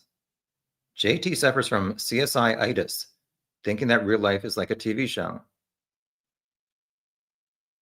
Yeah, if you think he's innocent and you have 34 minutes, look at my video where I said something like why Richard Allen is guilty. I think it's kind of impossible to watch that and still think he's innocent. It does not add up to him being innocent. Hi, Leslie. Why do you think he ever mentioned to his wife he was there?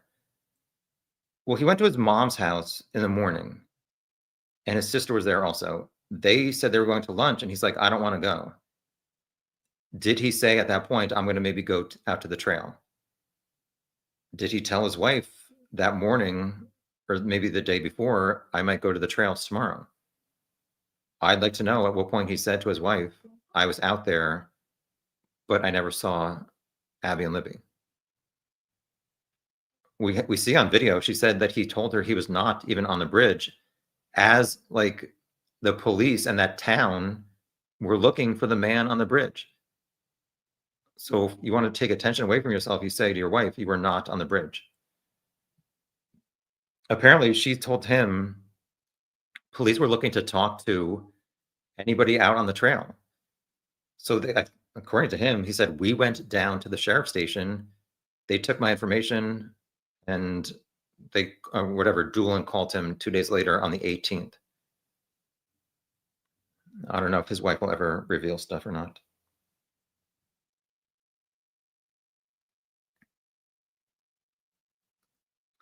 Necessary Evil, talking about a jacket, the one he was wearing in the car when she snuck up on him.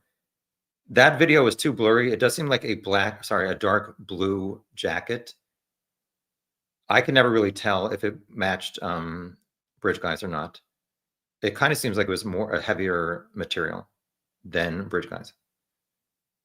Scott, what happened to his 2017 phone? He said in the interview, I'd have to ask my wife if she recycled it. Okay. What did your wife say? Where's the phone? Hi, Athena. Is that your old screen name? Uh-oh, Mr. Furley's here. How hard is it to get on Amazon or go to Walmart and get a new Carhartt jacket? I looked at so many damn jackets trying to find the one that matched Bridge Guy. I never found anything that matched it. So I don't know. Southern Heathen 13 to JT. He put himself at the murder site at the time of the murders while wearing the clothes that Bridge Guy wore before he knew about the video. Not all murders have DNA involved. To be clear, the screenshot from Libby's video was released the night of February 15th, so the day after the murders. It was not stated that it was from Libby's phone or a video on her phone. So the next day, the 16th, is when Rick and his wife went to the police. That screenshot was so blurry. I can understand that Richard Allen was like, that doesn't look like me, or maybe he was going to say somebody else took it, or I don't know what he was thinking.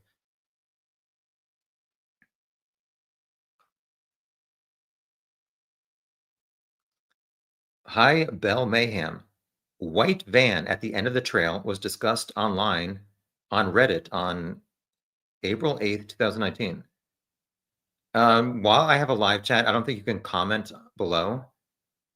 Please comment below with a link to that Reddit post, and I will read it.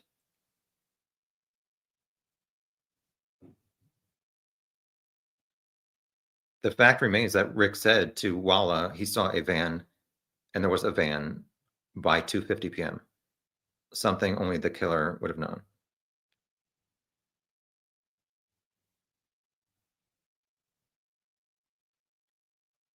Mr. Furley, yeah, Rick said he threw the box cutter away in the garbage at his job at CVS, ditched the phone. I'd like to know when he changed that phone. It was never revealed at the trial. Ashley, I wonder when his wife got home from work that day. I have a YouTube short on my channel of Rick's attorney, Andrew Baldwin, saying that she got home at 5:30. Rick was asleep on the couch and nothing seemed odd. Hi, Sub Rosa. Nice to see you.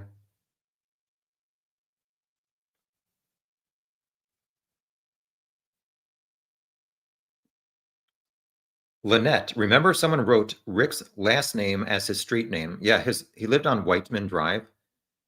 And I guess when Doolin got the lead sheet, it said Richard Allen Whiteman. So I guess on the 16th, whenever he and his wife walked into the sheriff's station, somebody wrote down his phone number, that he said he was there on the trail 1 to 3 o'clock, and his name is Richard Allen, and they wrote Whiteman, and somebody, I guess, thought that was his last name. That should not have prevented them from following up on him. Hi, Anders, or Anders. I know somebody from Sweden with that name? The first one, the first name. Did Betsy say the car she saw was a Mercury Comet from the 1960s? It was either a Ford comet or a Mercury comet from maybe 1965 that she thought resembled her father's, which to me, I mean, that's pretty specific. But as I said, like 9 minutes before she passed CPS and 9 minutes after, two other people described a car that was nowhere near being made in the 1960s. And she said it was up against the building in Rick City Park next to that old building.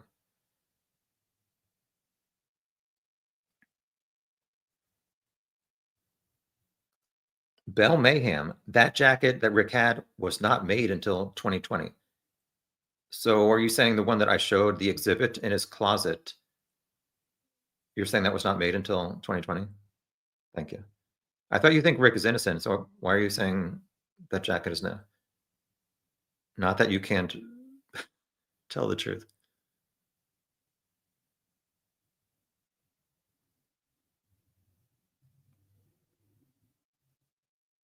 Order in the court. I believe Richard Allen acted alone. He apparently admitted to saying that nobody helped him.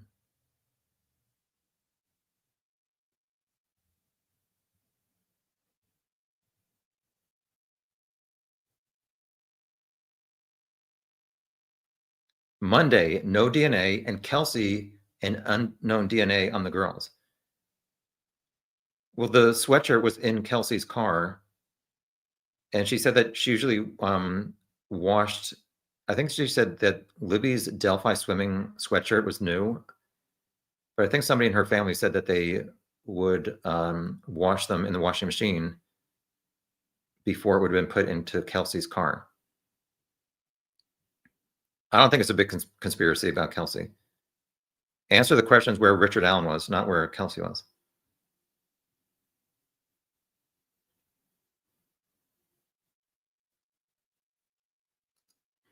DP, I thought it was interesting that when he was shown the crime scene photo with Libby's foot in it, he said nothing. Most people would have been horrified. I don't know. As I said, I don't really believe much in body language analysis, but obviously, if you have nothing to do with this murder, how would you react if you saw this girl's dead foot in this picture?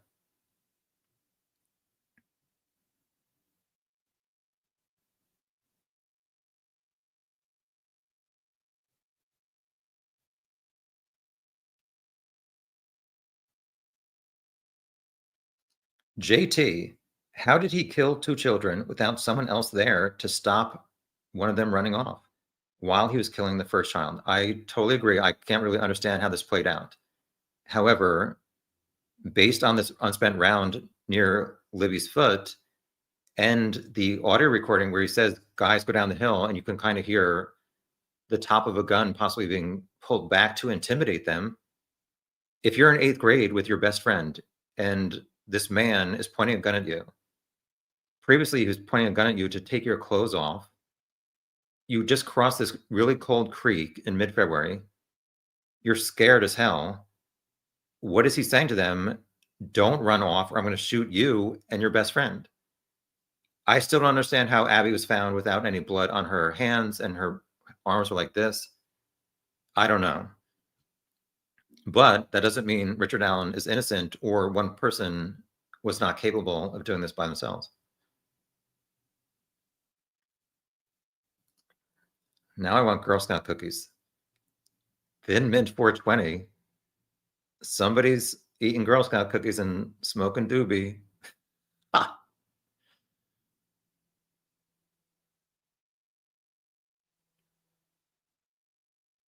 Hi, Anna. I'm seeing people here who still have questions about the case and who are still doing research. Many of us are on the fence about guilt or innocence. Well, watch my 3-minute video or my 34-minute video about things that do not add up to Richard Allen being on the trail noon to 1:30. Why did he say he saw Betsy at the bridge while she saw a man on platform 1?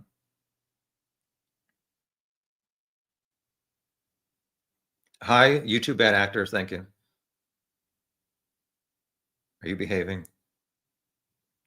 Hi, Frankie Figs.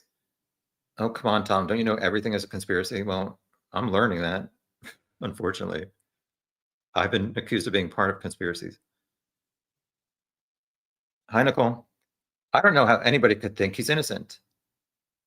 I think those people don't know all the facts of the afternoon, or they choose to ignore it because they're upset about other things. Whatever. I'm not trying to change anybody's opinion.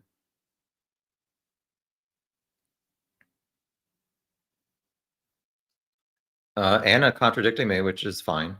Lots of us cannot hear a gun being racked, nor a girl saying something like, that be a gun.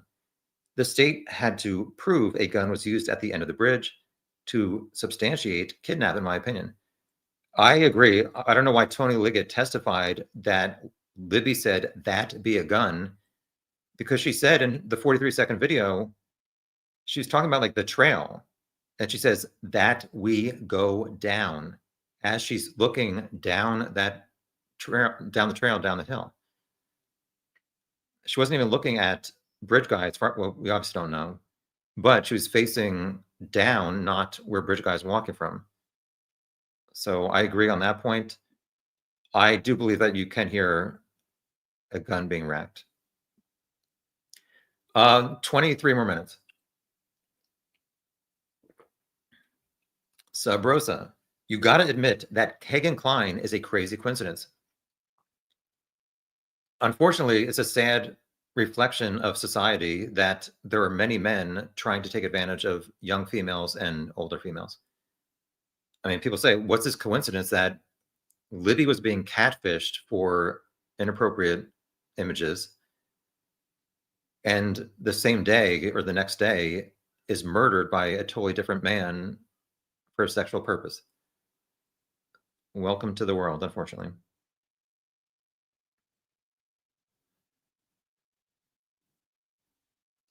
Hi, dark side. I wonder how many of Richard and Kathy's friends and family knew he happened to be there to be there at the trails that day and time the girls were killed. Yeah, I mean, I've said, like, if you truly were alone on this trail within like an hour of another man murdering two kids, when you have one child who's a daughter, Rick's daughter was 22 at the time of the murders. This is a small town. Like, I can't like signify or whatever, convey. That was my ankle that cracked, if you heard that. I can't convey how small Delphi is. Like, literally, you drive through Main Street in 30 seconds. So for this, like, to be these two kids murdered, and Rick works at the CVS pharmacy, would you not be going to your job the next day, like telling everybody, yes, I was there at this time, whatever, what time he was there. I didn't see Bridge Guy. I didn't see the girls. I'm freaked out. I feel horrible for these kids. Like, how much was he telling that to his friends and family and coworkers? I'm not saying that he did not, but I just want to know, like, he obviously told his wife that he was there.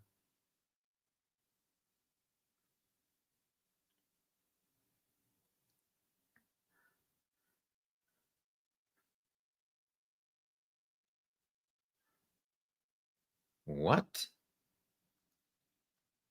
Anders, Brad Weber used to dance naked in front of the Hoosier Harvest Store's camera? He was covered with blood and mud on the day the girls got killed.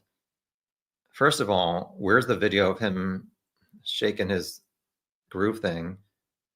Second, why are you saying Brad Weber was covered with blood and mud? Where's your evidence? His time card clocked out at 2:02.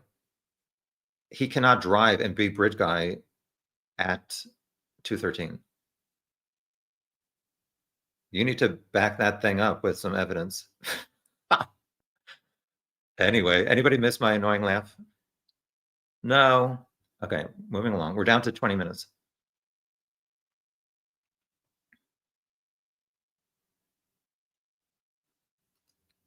Sub Rosa, in the Memphis 3 case, the defense lawyers made up a story about an additional crime scene and moving the bodies just like Delphi. I'm not really familiar with that case. I've heard of it, but I'm not sure. Hi, Junior.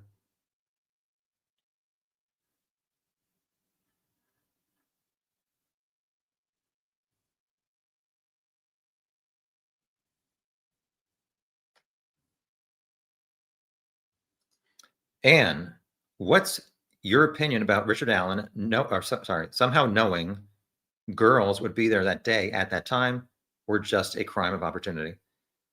From what we have heard, he went to his mom's house, declined to go to, no pun intended, declined to go to lunch with them.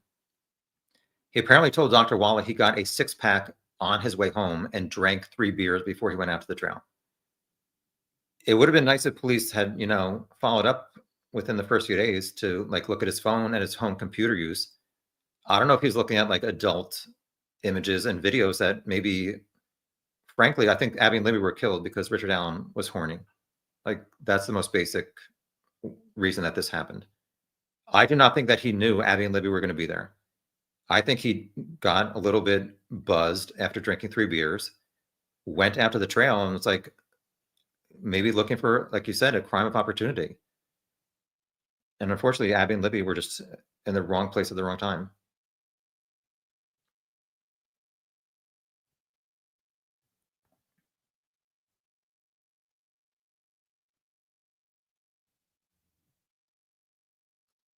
Lynette, Delphi, Mexico, and Peru, Indiana are not far from each other. Hop, skip, and a jump. That's how close they are.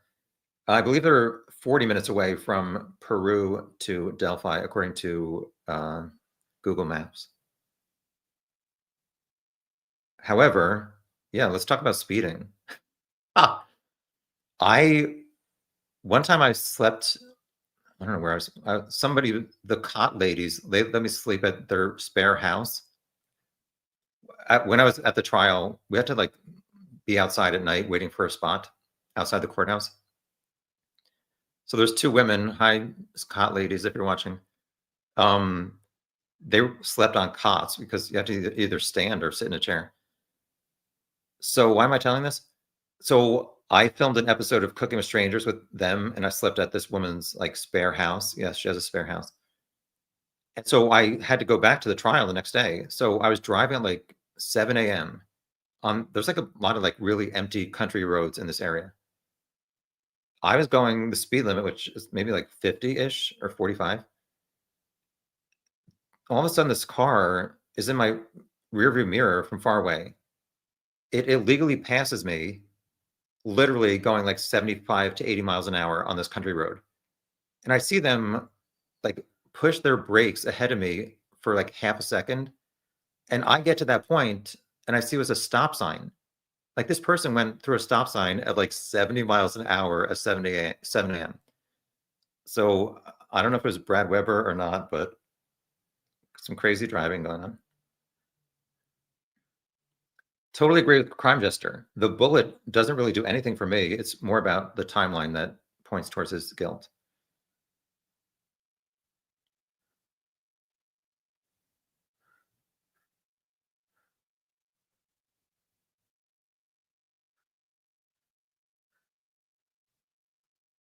Anne says, after watching Richard Allen's police room interviews, I changed my view of family dynamics.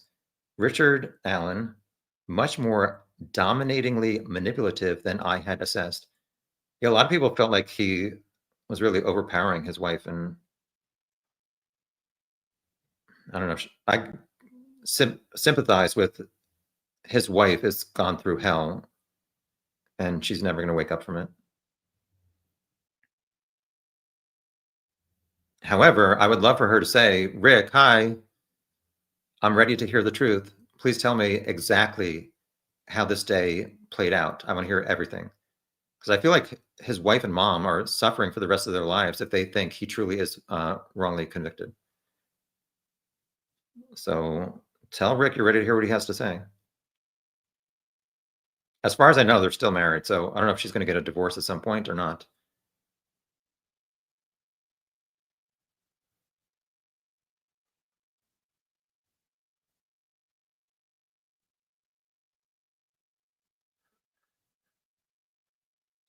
Yeah, I avoid the crazy people as much as I can.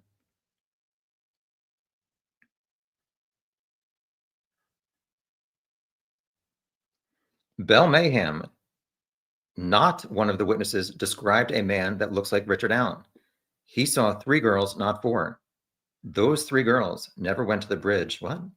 Those three girls never went to the bridge, and he saw them much closer to the start of the trail, where he parked, not the CPS lot. It's on video. He said maybe he parked at this other lot. I showed him my Why Rick is Guilty video that lot was not even paved, and it's a residential home. He says later on, yeah, I parked at CPS. And Dan Doolin testified that he confirmed with Rick on 5 days after the murders that Rick parked across from Anderson's. That's the CPS lot. Okay, that's your theory on the three girls. Then how do you explain how four girls, 1225 to 1243, walked the entire trail, never saw Rick?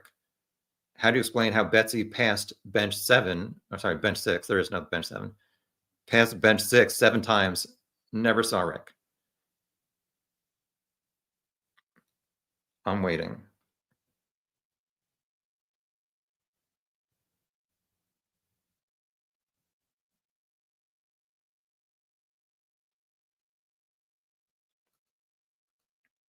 Southern Heathen, that video with his wife makes me think she's always suspected him. A lot of us have wondered, how do you see this video or hear the bridge guy audio and not know it's your husband? And some people say, well, it wasn't her husband, that's why. I don't know. She seemed pretty upset when she's like, no, you told me you were not on the bridge. But at the trial, I sat behind his wife fairly often, and like her head movements, like going no or yes, seem to be indicating to me that she thinks he's innocent. I just don't know how much she knows about, like, as I keep repeating, Betsy passed bench set or bench, what the hell? Time for a nap. Bench 6 7 times. How did she not see him?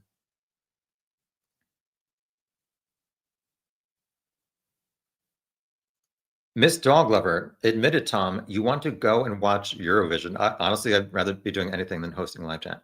Seriously, though, thank you for this. Always informative and dealt with sensitively. Thank you. B-Rob, thank you again. Extract pics side by side of crime test bullets. Yeah, I need to probably look into these unspent round markings a little bit more.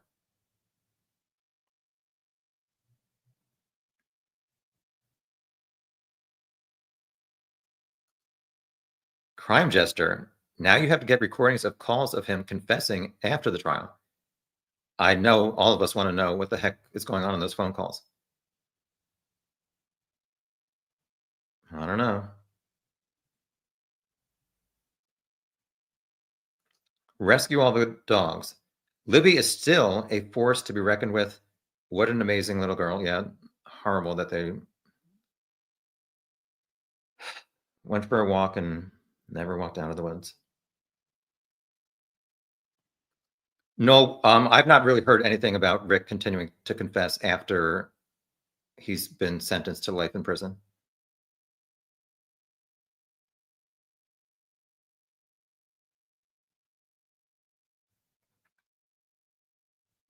How far behind am I? 50 minutes. I was 40 minutes behind before. All right, skipping a lot. Sorry if I missed your comments. Hopefully people in the chat are being polite and having decent discussions, ignoring me. Hi, Tom. Thank you. Olaf was the Prime Minister of Sweden. He was assassinated in the 80s. Why does Oscar want me to do a video on him? Lynette thinks Rick drank more than 3 beers with 4 exclamation points. To me, that timeline adds up a lot more than him going back home real quick to get a jacket and then going and arriving at noon. He would have had like almost an hour and 15 minutes or so, or an hour and a half to drink those 3 beers before he decided to go out to the trail. Mr. Scott, I think he took pictures of the girls with his cell phone. Well, the issue is his cell phone, we don't know if it even was at the trails that day.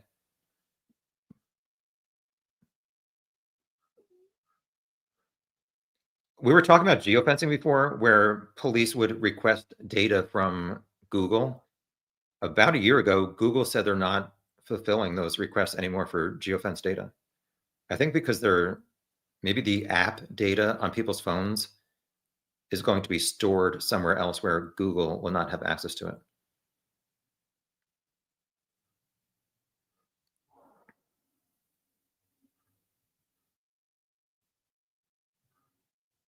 Order in the court, no phone calls in prison now? No, I think he's still allowed to communicate with his family via tablet.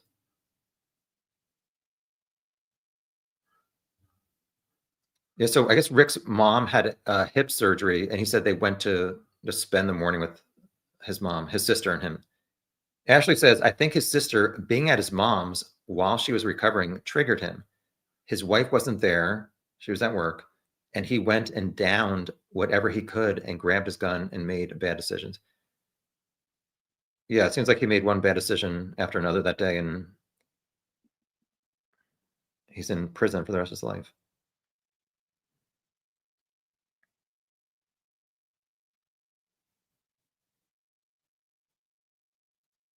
Hi, Wade. He was treated with kid gloves in those police interviews until the last 8 minutes. He was sus as hell from the word go, in my opinion. Yeah, I would have appreciated if both police interviews included some other like follow-up questions that were kind of missed, but what are you going to do?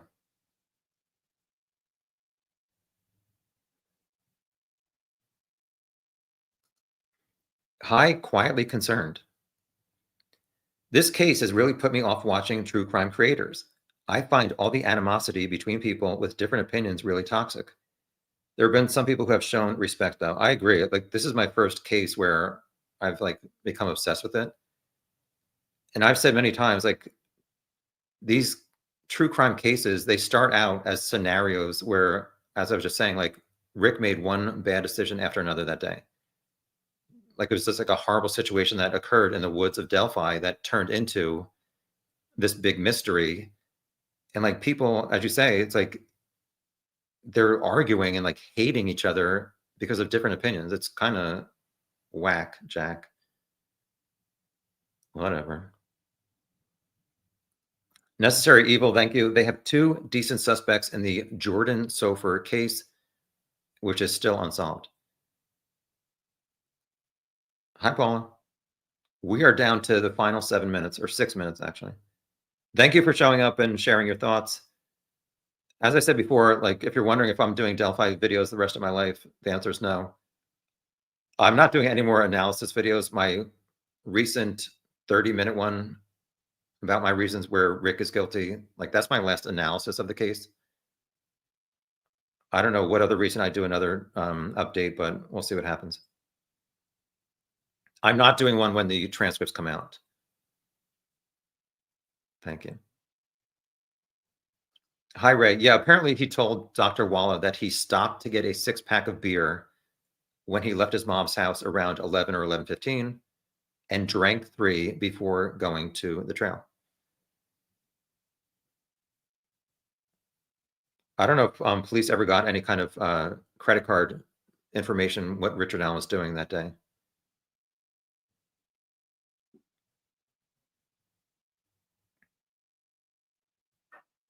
Let me skip a bunch of comments. Mustang, I hope Doug Carter is enjoying his retirement. I'm sure he's glad he doesn't have to deal with all of us crazy people.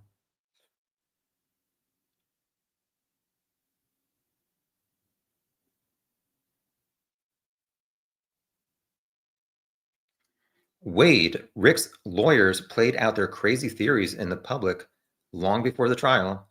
Frankly, they did a good job of it, but the actual evidence points to him 100%. Well, I thought it was interesting that they're like, Odinus did it.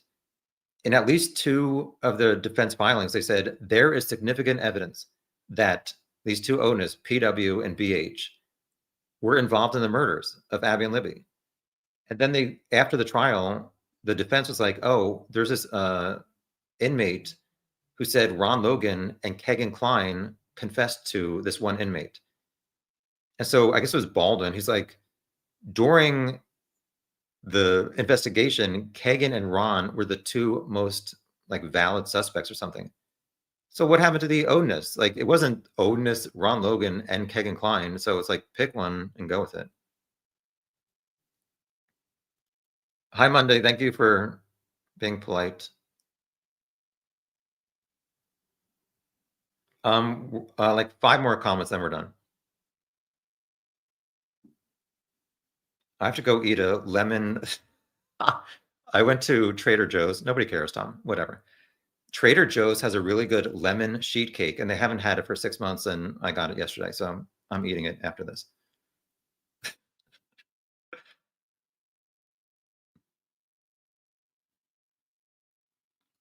Sunshine Factory. Hello. The people who think Rick is innocent are Judge Gull haters. They translated their hate for her to Rick's innocence. I can't stand her too, but I'm not letting that cloud my judgment. I disagree with some things that Judge Gull did, but to me, it seems like a lot of the people who think Rick is innocent focus on things that happened after the murders and not, as I said many times, the facts that show Richard Allen was there 1:30 to 4, not noon to 1. Whatever. Hi, Wiley Cat. Thank you very much. Can you tell me real quick why there wasn't any DNA on Abby's wrist if she was dragged a bit through the leaves? I think he's guilty. Did he wear gloves? This is a very good point. And I was saying, like, there's things to me that I can't figure out. So just to clarify, Libby's wrist was, she had one arm up. And I wondered, did he wear gloves? It was not even mentioned at the trial from my recollection. Like, how was Libby moved without there being like any mark on her wrist? I think there's a lot of stuff mentioned, so I apologize. I do my best to remember facts. I don't know how that happens. Also, how is Abby found like this with no blood on her hands? People wondered, did Abby faint seeing Libby get killed first? I just don't understand how it happened. But like I said, just because I don't understand it doesn't mean it was not possible for one person or Richard Allen to do this himself. Sorry if I did not answer your question, but I simply don't have the answer. Hi, Aunt Deanie. Nice to see you. Thank you. You're super. We're down to 4 more comments. And I'm still a half hour behind.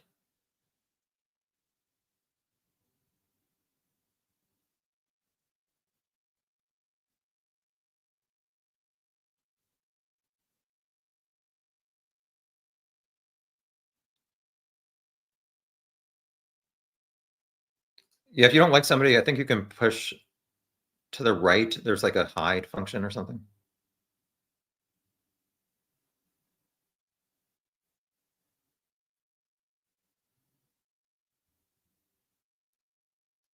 Hi, Jason. You ever heard of the NYC gang, the Lowlifes? No. I'm more into the high lives. You have enough polo with polo shirts?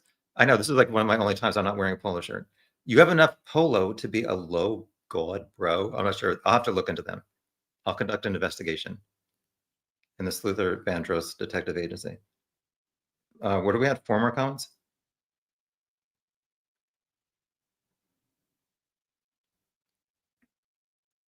Hi, Mel. In my opinion, this case has more holes than a colander. That's a lot of holes. However, I think there's enough that were filled in to prove that Richard Allen was guilty. 3 more comments.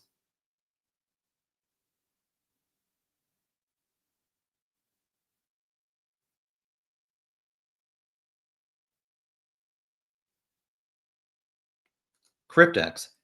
Rick's wife watched law enforcement in the news saying to the public, the killer does not have blue eyes. Yeah, that FBI wanted poster was looking for somebody 18 to 40. Rick was 44 at the time of the murders. I guess one of the witnesses said he did not have blue eyes. However, the only person close enough to Bridge Guy were the 4 girls on the small, narrow trail. I don't think it was ever revealed who said the blue eyes comment, or not blue eyes, sorry. Yeah, I mean, I can understand, like, some things added up to possibly being her husband and some things did not.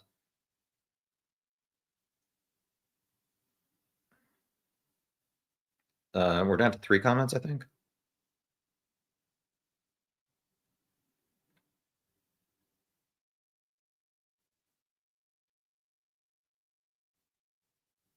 Just looking for a few more topics we did not discuss.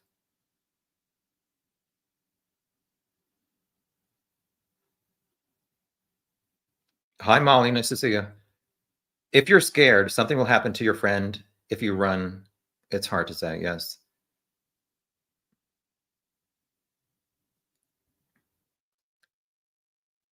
Jason again. Yes, I totally agree. So Baldwin spent $12,000 going to Georgia with Matt Hoffman and their intern, Max Baker. 3 people from Indiana to Georgia to get one photo of Brad Holder apparently posting on Facebook. Jason said, do you agree the money Baldwin spent, so that's the $12,000, going to Georgia could have been better spent finding the 3 girls or finding Rick's missing 2017 phone? Obviously, yes. That photo that is on the internet, apparently, of the 2 people in the woods with like branches on them, I agree that's suspicious. However, it was argued that that was on Brad Holder's Facebook page. But what I've seen, the version on the internet, it does not say Facebook and it does not say Brad Holder. It's just like a photo. And Brad Holder was at work until 2:45 p.m., 30 minutes away from the crime scene. 2 more comments, then we're done. Oh, we're over 2 hours.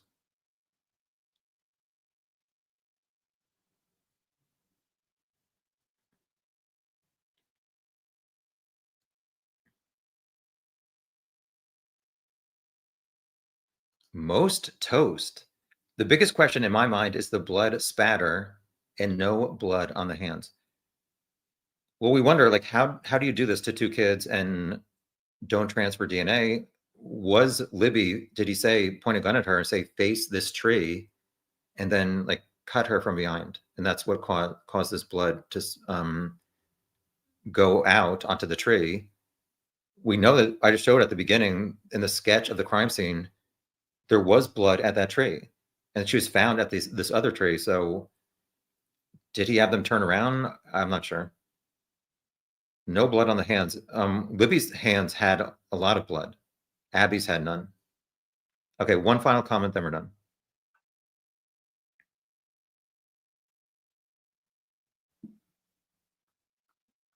Scrolling. Again, I'm sorry that I missed so many comments.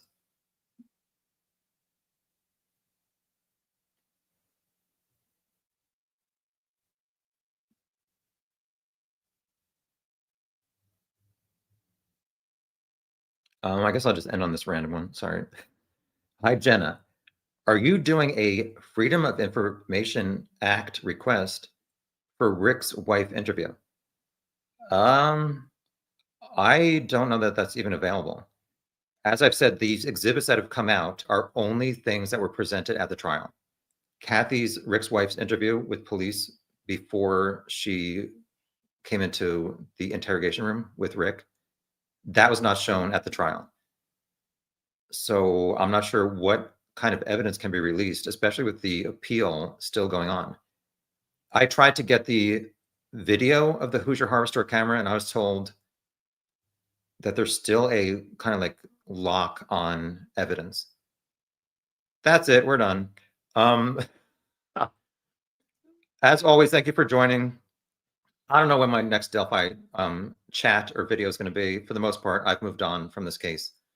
I felt like it's solved. Not saying that I'm never going to do another video or another live chat about it, but that should be it for a while. However, in my community posts, I'm still like paying attention to what's happening. I will keep you guys updated in my community posts if there's a new, like when the appeal is filed and the transcript is available. As I said, I'm not going to do a live chat on it, but I'll try to make you guys aware where you can find that transcript. That's it. Good evening. And if you're in Europe, good luck to your singer in Eurovision as it goes forward. And as always, keep Abby and Libby and their families in your thoughts, because this unfortunately never ends for them. Let me just see one more thing real quick. All right, that's it. Bye, everybody. See ya.